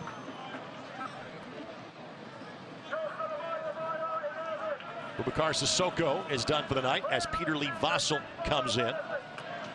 Also scored last Wednesday in Tulsa, his 2nd goal to help cement the road 3 points. The captain hands the armband to the vice captain. Those two have a combined 180 matches in an Indy 11 uniform at this point. So Ioze done, Sissoko done, 3 subs remaining for Indy. All of our substitutions presented by Jiffy Lube of Indiana. I'm not sure the Oklahoma City subs have officially reached the 4th official yet. Looks like play is going to be restarted before they're allowed to enter the match. We'll get you those 2 in just a matter of moments. Already 2 substitutions have been made by the Energy. Gordon Wild tracking this one down. And a great job to maintain possession while he was sliding on the turf. Cochran races out before Buckmaster could latch on to it. Kuramoto with Law in full pursuit. Good block by Vossel. Wow. It has certainly clicked for Vossel over these last few matches. 21-year-old from Jamaica. Sometimes it just takes, you know, some minutes, some opportunities, and then certainly, you know, when you put the ball in the back of the net, confidence and opportunities continue to grow. Advantage being played here. Ida. And goes to the turf, and Vassell, we just complimented him, but made a mistake there on a foul. Yeah, and the mistake, I mean, he made a mistake on the foul, but the other mistake was that the Indy 11 defenders bit on the players wide and opened up a channel for the Energy to attack. And Batista heading towards the 18-yard box to use that 6'5" frame as a target. August is USL Supporters Month. I want to hear from you. Visit uslchampionship.com/supporters-month for more information how you can get involved and have a chance to be featured as the supporter of the week. Look, I don't think you can beat Jordan far from here, but there is the chance to go up and down on the near post. You've got just enough of an opportunity from there. Lopez has 3 goals this season. And right to Jordan Farr, a wasted ball by OKC. As a coach, the veins in my head start to pop out. I'm not coaching the team. Okay. But the veins in my head start to pop out. Because you have no hair to protect that, so I can get a good read on those. Oh, okay. All right. All right. Batista. So that one go to Cochran. I'm sorry that I ruined your point. Please continue. No, I do it all the time to take a shot at you, but I still apologize for it. No. But here we are, you're 15 minutes to go in the game. You're down by a goal. You got to have a better opportunity than that. Vassell able to pickpocket Dunwell and then draw a foul in the back end from LS8. And now the pair of substitutions will enter for OKC Energy as Vassell is down on the turn. Eric Jose Donaciano, again, announced as a loanee from Nashville SC earlier today, will enter the mix. Tucker Stevenson also will enter as well. But again, they will hold off, it looks like, until the next stoppage in play. I saw a point towards the 4th official, but no movement just yet. Arteaga, Cochran, Hackshaw, we met, lined up along the edge of the 18 for Indy. Gutyar elects for possession instead.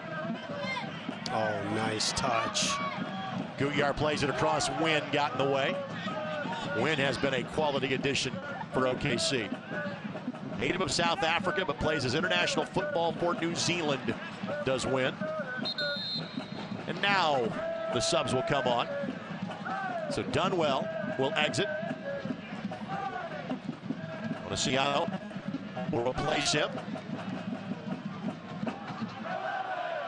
Donaciano was the 20th pick in this year's MLS Super Draft. Signed with Nashville at the end of April.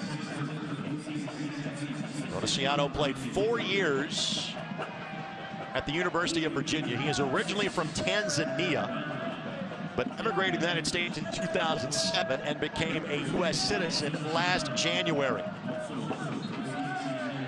Again, as we said earlier, 4 different players have joined OKC Energy since we saw them last at Carroll Stadium on June 2nd. All of them on loan. Throw in coming here for Indy. Stevenson was a part of the mix for OKC Energy last time these two teams got together here. This is his 18th appearance of the season, primarily as a substitution 11. Times his number has been called off the bench. Cochran sweeps us back to midfield. Gutyar, a very important win for Indy on that midfield ball. Now Vassell will slow things down. Hyatt Place and Hyatt House, downtown Indianapolis. They're the official hotel partner of the Indy 11. Hyatt Place and Hyatt House, experience comfort in downtown Indianapolis. Great run by Vassell in behind Osman, and just better defending from Osman to not let him turn.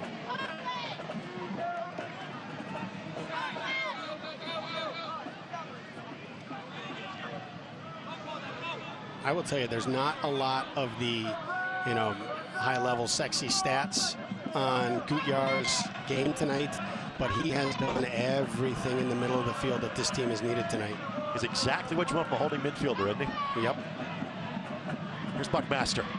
Tried the flick to Arteaga, couldn't get it through. And then Arteaga seemed to have committed a foul and trying to chase that one down as Kuramoto goes to the turf.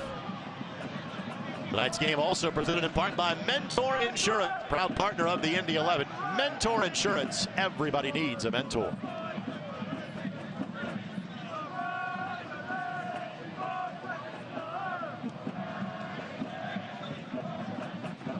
Cochran, big win. And Osmond will sprint back to play that to Cochran, to CJ Cochran in goal.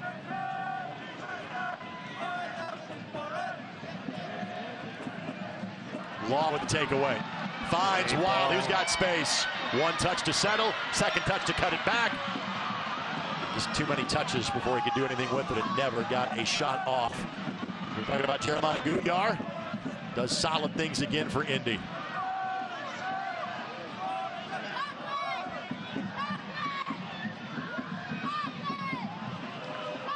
Ida, and draws the foul on Gordon Wild. I tell you, the ball that sent Wild in, just another brilliant ball from Nicky Law. So when you got a player that's dialed in the way that he's dialed in tonight, that's such a comfort.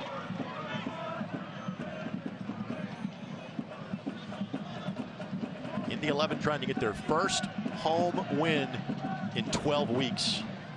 May 22nd, the last time the Indy 11 won here.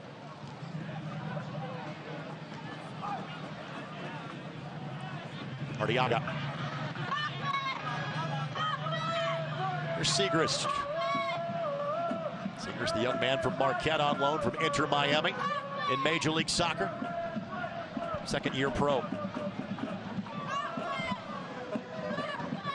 Another solid night for Buckmaster for Indy.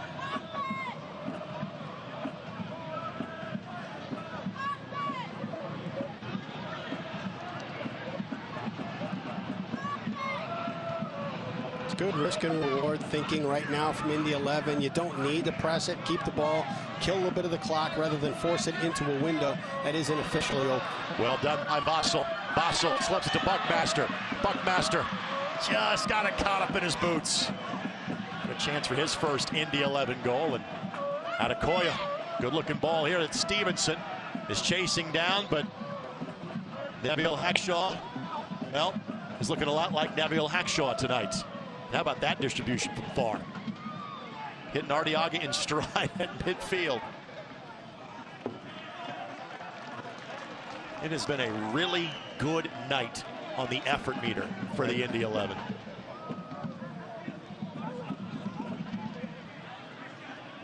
And frankly, they should have a little more in the tank than does OKC tonight, with the Energy having played just 3 days ago on the road in Atlanta. And I'd say there's no shortage of effort on their side, too. Absolutely. You look at Donovan and Osmond, who've played every minute, and you look at Osmond stepping into that ball here in the middle of the field. It's like it's fresh. It's incredible. And again, these are two teams that made coaching changes 2 months ago, and neither team has packed it in for the season when that happened.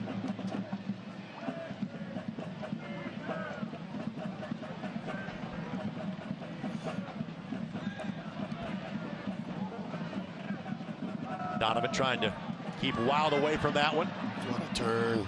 Wild takes a tumble but maintains possession. Not trying to, at worst, earn a throw in here or even a corner. Nothing called there. Goal kick coming for CJ Cochran. Distribution, a quick one. Can't watch the match? Then turn on Sirius XM FC 157. North America's only 24/7 source of soccer radio. Again, we had Tom Rennie from Sirius XM FC on Soccer Saturday this morning. And the Premier League return in a big way this weekend. You can catch all kinds of matches in the Premier League, not to mention the USL Championship, Major League Soccer, the Champions League, and more. It's all Sirius XM FC 157, as well as the Sirius XM app.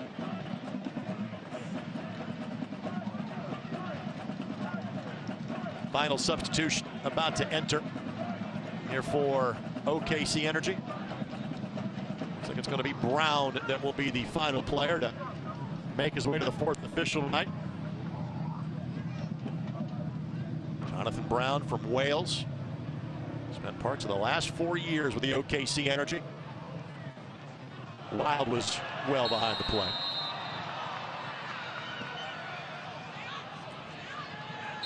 Flag goes up. Fifth sub about to come in. Sheyi Adekoya is done for the night. It's one of those players that, again, we talked about It's new to the OKC roster, loaned as of last week from Phoenix Rising. This is just his 7th match of the season and his first start. He had totaled 75 minutes all year, played 82 tonight. Yeah, and the kid's got pace. Yep. You can see why Phoenix signed him.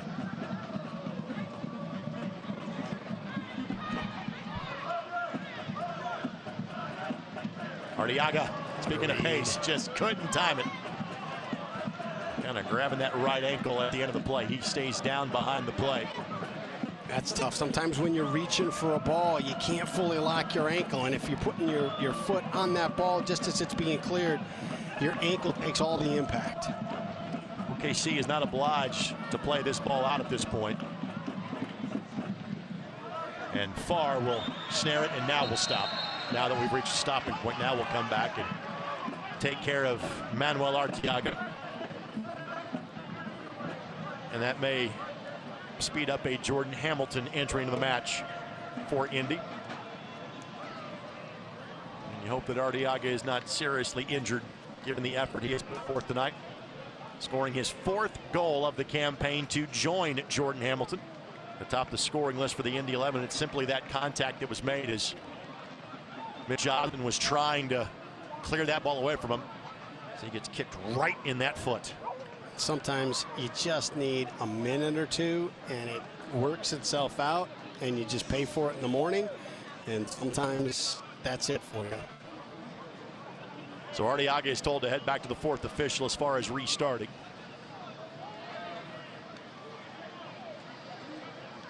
Hamilton is kind of standing on the touch line in case he is needed.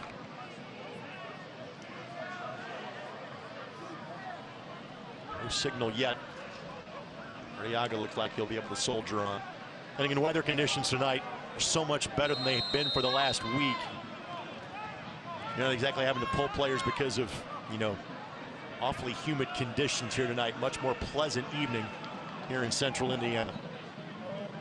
Not sure you can turn the AC off just yet, but no, but much better. I'll take tonight. Tonight is a fantastic. 2 days ago, I was putting up hay in the loft. It was like 200 degrees outside.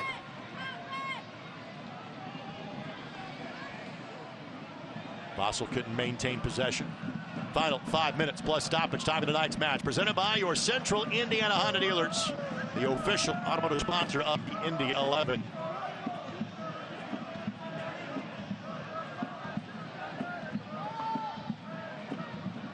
Kuramoto to Ellis Hayden.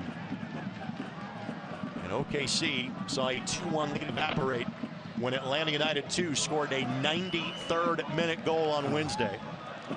They maybe are trying to deliver a similar blow tonight. Indy, the last time they were here 3 weeks ago, gave up a 91st minute goal to see 1 point turn into none against Birmingham Legion. The kid from Atlanta that scored that goal, I think he scored the last one against the 11 as well. I think he scored 2 after 90 minutes, back-to-back matches. I'm not going to lie, Brad, when the total was 6, I've kind of lost track of who all scored what for Atlanta in that game. Opportunity here. Wild chips it for Bossel. Bossel gets by Donovan. Bossel did not get as much on it as he would have liked to. And he was a flick away from having scored a 3rd goal in as many games. Yeah, he set himself up well for that, and Donovan just nudged him. Good win for Arteaga. Wild goes to the ground, and now every foul like that, you can take another 20, 30 seconds off this clock. Trying to get that long-awaited home victory for the Indy 11. Again, they have had just 5 home points this season. A draw against OKC, a draw against Memphis, and all 3 against Sporting Kansas City, too.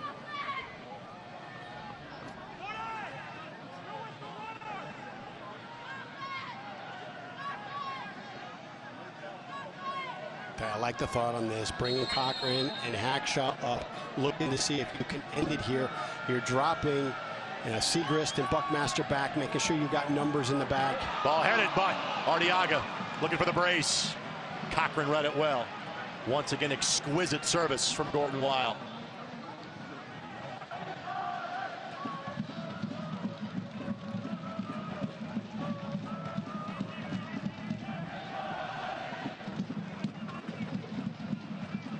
Stevenson.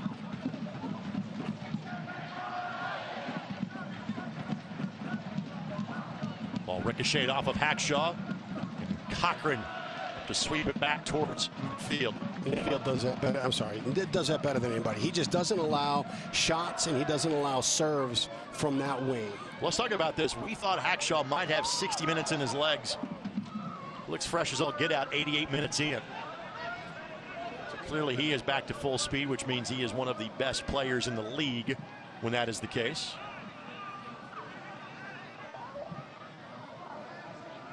We met with the solid read, and Wynn ruled to have made contact. By the way, a quick check of the other scores around the division. Atlanta United 2 beat Sporting Kansas City 2-4-1. Lou City leading Tulsa 1-0. That game started 30 minutes after this one. They still have some time to play in that one. And then Birmingham and Memphis are just underway, 0-0 in that one. They're about 15 minutes in. Look at the fans in the Brickyard Battalion. A lot to cheer about tonight.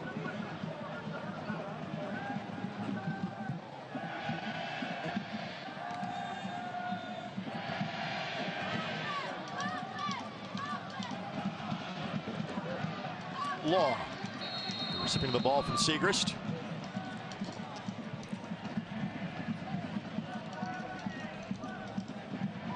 And a throw in coming here for Indy. Or a foul going to be called behind the play.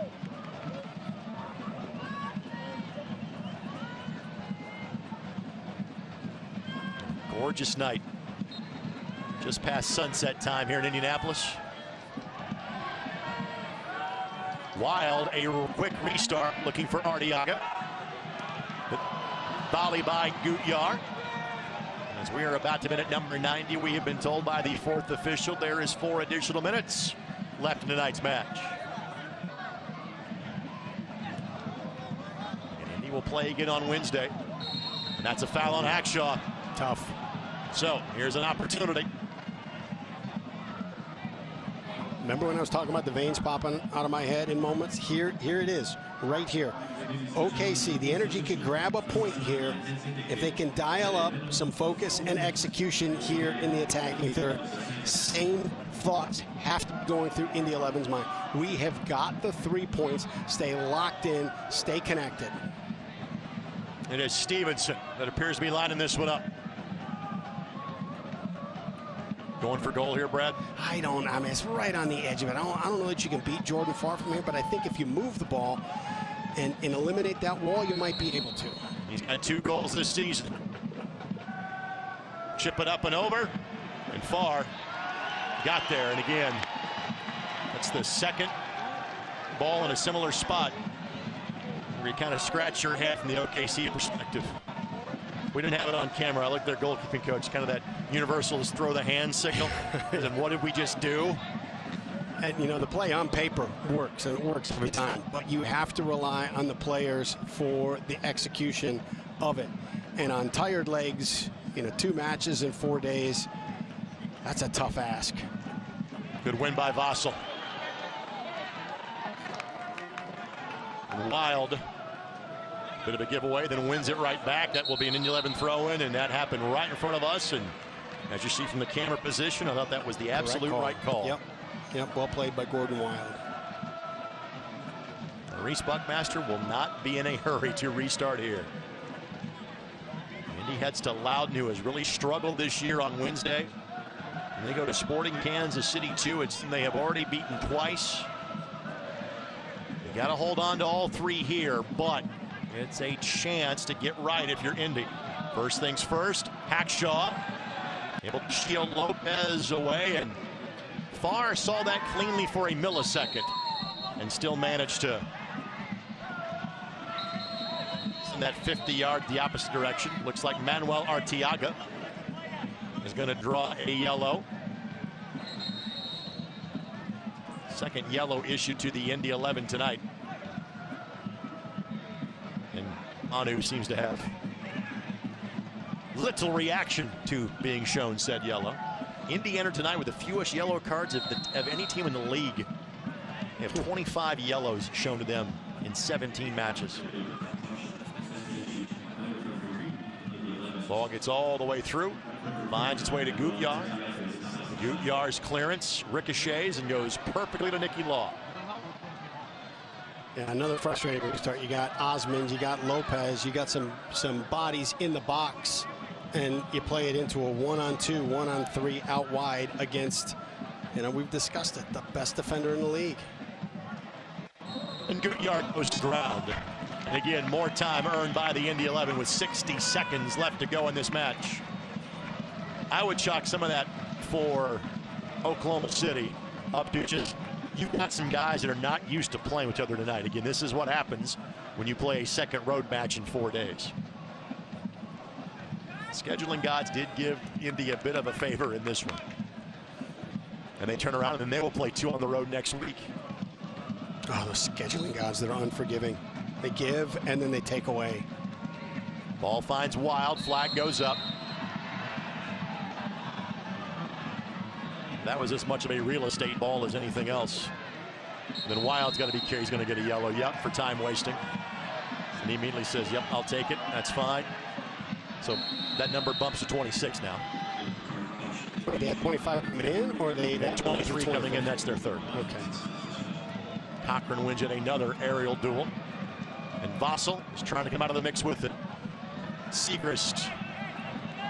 And now we look at our match referee. That's it.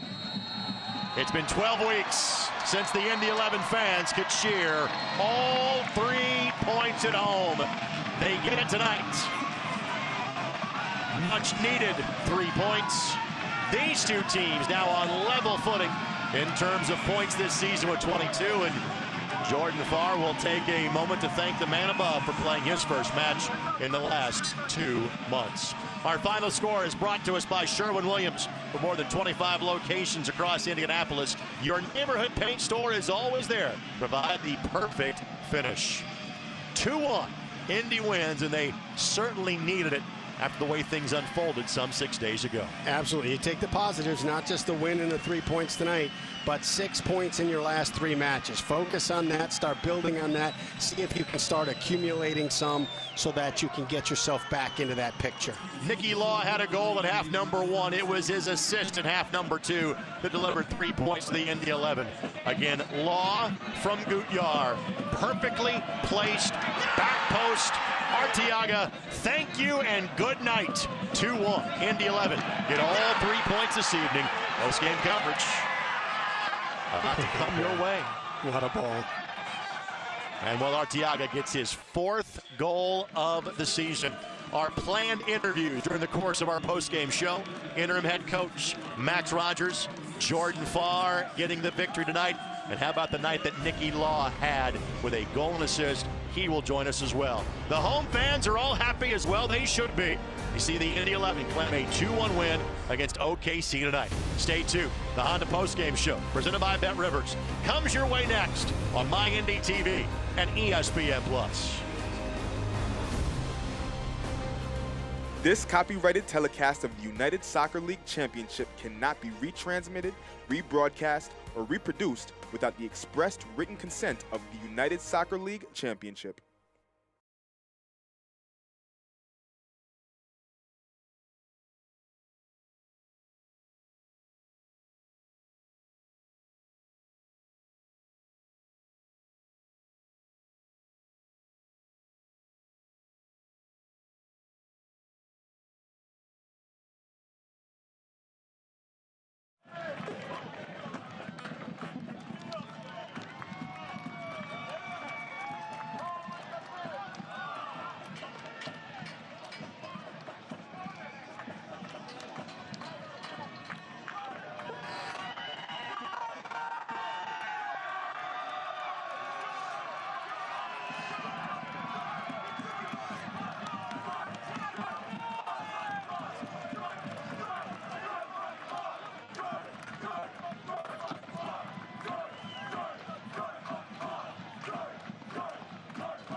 Nicky Law with a goal and an assist tonight. It was an assist that delivered the 3 points, finding Manuel Arteaga for his 4th goal of the season.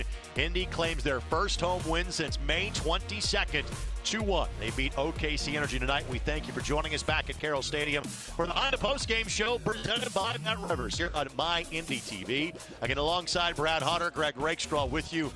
It's nice to have a home win. It has been a while for us and for the boys in blue. Nice. It's fantastic. That's 3 massive points. It is also the first home win under the leadership of interim head coach Max Rogers, who joins us now.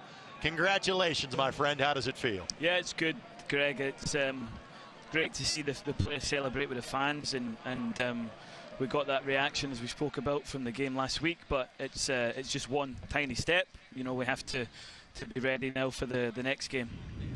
You had to overcome injuries as far as tonight's game is concerned. You've been without Jordan Farr for 2 months. He comes back. But you lose guys that have been so key for you as of late in Nick Moon and Jared Timmer. Just the way that your guys overcame those injuries to get that victory this evening. Yeah, we obviously shuffled the pack a little bit and change of shape to get lads in positions where they're sort of more comfortable.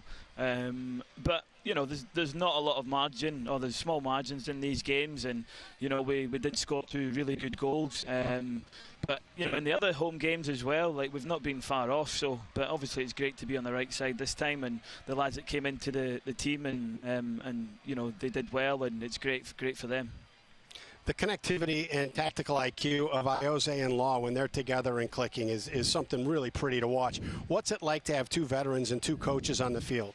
No, it's massive. Like, experienced players are crucial, and as you say, they can organise and coach the lads on the field and make adjustments as they see fit, and that's absolutely invaluable as a coach. And it's something, you know, the play and the combination play in the final third has been something we've spoken about a lot. You know, we've had it in other games, we just haven't had that last sort of end product to it, so it probably goes amiss because, you know, people just expect a goal. But, you know, it's been there for the last half a dozen to a dozen games. So, yeah, it's great. And, you know, that's soccer that I want to watch, is fast 1 and 2 touch play for sure. When you're playing a team that's just coming off of a road game midweek and they're on short rest, does that factor into your game plan at all? Well, we know that if you know, if things aren't going our way, that towards the end of the game that they're going to be more tired, because, you know, we've been in that position ourselves. And, you know, the message was, you know, at half time to stick to the game plan and trust each other, trust ourselves, and eventually, obviously, they, you know, will get that moment to go and score. So, you know, but to be fair, they had also been on a decent run themselves. So, you know, when you're doing well, you don't feel tired. It's only when, you know, things aren't going your way that fatigue creeps in. Again, you get to play again in 4 days, but you have this positive momentum. Another week of 2 road matches on Wednesday and Sunday. Your expectations for the week in front of you? No, we want to build on this, and as I said, it's a small step. It's great for the lads, though, that they've got 3 points. It's an immediate sort of response, so we've got to build on it and keep working hard, stay humble. We know things or results in the past haven't gone our way, so there's certainly no way of getting ahead of ourselves, but we have to stay committed together, follow the plans together, and we'll get the performances that we deserve. Buddy, go enjoy it. You deserve this result tonight as well. Congratulations. We'll see you in a couple weeks. Thanks, Greg. Cheers. You got it. Max Rogers, interim head coach of the Indy 11. Again, he has picked up now 3 wins as the interim head coach of the Indy 11. 3 of the 6 the team has had so far this season. But the first two, I should say, have come on the road.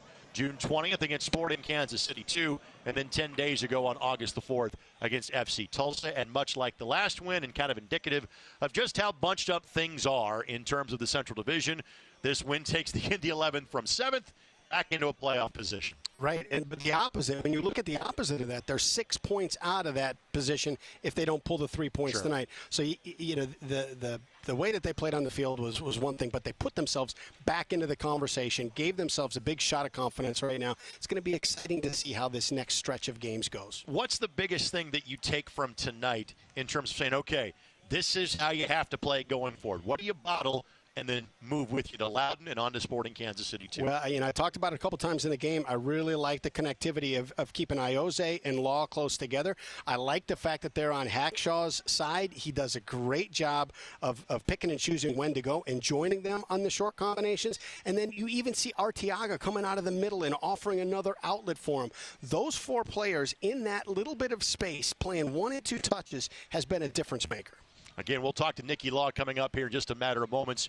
Again, we have talked about how good he has been without maybe having the numerical data behind it in terms of a lot of goals, a lot of assists. Tonight was his night. Got the first goal, got the assist on the second goal. He's been good every match, and he leads this team in minutes played, and he is 15, 16 years into his career as a professional. Just how do you describe what he has meant to this club this year? It's brilliant. It's absolutely brilliant. You take a look at goal and an assist, but there's also that ball that he slid in to Gordon Wild that almost would have been another assist. And you look and you say, okay, there's not the eye-popping numbers, but a lot of that was because the ask earlier in the season was for him to sit in the middle a little bit more. Now that he's pushing up higher, he's getting more touches and creating more opportunities for himself and for the other players up top. All right, now he is joining us down on the field, and we mentioned goal and assist. He was just playing goalkeeper for the last few minutes. Who are the members of your team that are down there on the field with you right now, Nicky? Just my little boy, Oscar. Yeah, he's 5. He's soccer mad, so any chance he gets, he's out there playing football, so soccer. We know what you're talking about. You can say both. It's quite all right. And we can talk soccer with you all day. Let's talk about being a dad. Yeah. This is your first time in the States. Yeah. This is his first extended time in the States. Yeah. What's that like for you and your family? Yeah, it's great. We've loved it. We've loved every minute so far. As you say, my first time here to live, but we came here quite a lot on vacation. Any chance we got, we were always coming out to the States on our holidays, and it was always a place that we fancied coming out, and obviously for me to play football and for us to live and try something new. So no, enjoy it. As I say, we've enjoyed every minute. It's been great. It was nice to get a win tonight. Obviously, I say I've enjoyed every minute. I mean, we've had some disappointing results this season so far, so that side of it's maybe not been as enjoyable as I'd have hoped, but no, a good win tonight. Hopefully that'll springboard us onto a few more victories now. And don't worry, Ursal's kids are babysitting him right now, so you're in good shape. He's okay behind the backdrop. Hey, the interplay between you, Iose, and Arteaga is something that's really special. Do you start floating here by design to connect with those players, or is that something you're reading in the game? Well, it was something from day one, really. As soon as I arrived, obviously recognized a player of Io's quality straight away, and I'd probably throw Hackshaw in there as well with that on that left side of that back three. He likes to get involved with us as well, but no, it's just something that's developed, as I say, from day one, really. Pre-season games all the way into the league. My role's changed quite a bit sometimes. I'm in the midfield or in the 10, and I've kind of played all over, but when I play, as you say, a little bit higher up in that 10, yeah, it's something I like to do, roam out more, as you say, to that left-hand side and kind of link up with those players, as you say, because they're fantastic players.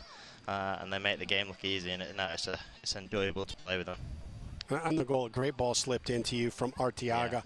Yeah. Cochran really comes out well, makes himself big in that moment. Are you already picking your spot in that moment, or are you waiting to see if he goes down or not? Yeah, generally, when I get myself into those positions, if I see a keeper come at me quite fast, then I know that they're probably going to go down low, and that's just when I try and lift the ball over them. Doesn't work all the time. I had one of those this week in training. Jordan Farr just stood up and caught the ball and made me look stupid. So, yeah, it's just slightly risky doing it again in the game today. But, no, as you say, I saw Cochran coming at me quite fast and kind of going down low, and kind of made my mind up really to go a little bit higher and kind of chip it over him. And it was great to see it go in. Something I'd like to do more, score more goals, as you say, and maybe if I get a little bit run in the team, playing a little bit higher up, hopefully the goals will continue to come. One more question, we'll let you go back to being a dad here at the end of the match as well. While we certainly love having you here, and it's great to hear you say you've enjoyed everything about the American experience so far, what is it like to be here with the Premier League season starting this weekend and the championship and other leagues kind of getting underway, to view that from so many thousand miles away? Yeah. What's that experience been like for you? It's been enjoyable. As you say, I'm a big Man United fan, so I was pleased coming to the stadium today. I was up at 7 o'clock this morning with Oscar, ready to watch that game, and that was brilliant. And as you say, it's always exciting when the new season starts all over the world, not just in England, but obviously I think La Liga started today, the Bundesliga and things like that. Any game of football, obviously, we enjoy watching, but no, and it's nice because sometimes when the schedule back home wouldn't allow you to get all the games, whereas here it's 7:30 in the morning or 9 in the morning, so I don't miss a game now, so I'm enjoying that part of it as well. But no, obviously, as I say, great day. Man United winning this morning and us getting a win here at home, which was long overdue as well. So no, a great day, and hopefully that can be a little bit of as I say, a springboard to a few more victories, particularly here at home. The away record's not too bad, but the home record's not been good enough. So no, it's a good win tonight, which hopefully puts us up a little bit higher in the table. And yeah, hopefully we can push on from here now for the second half of the season.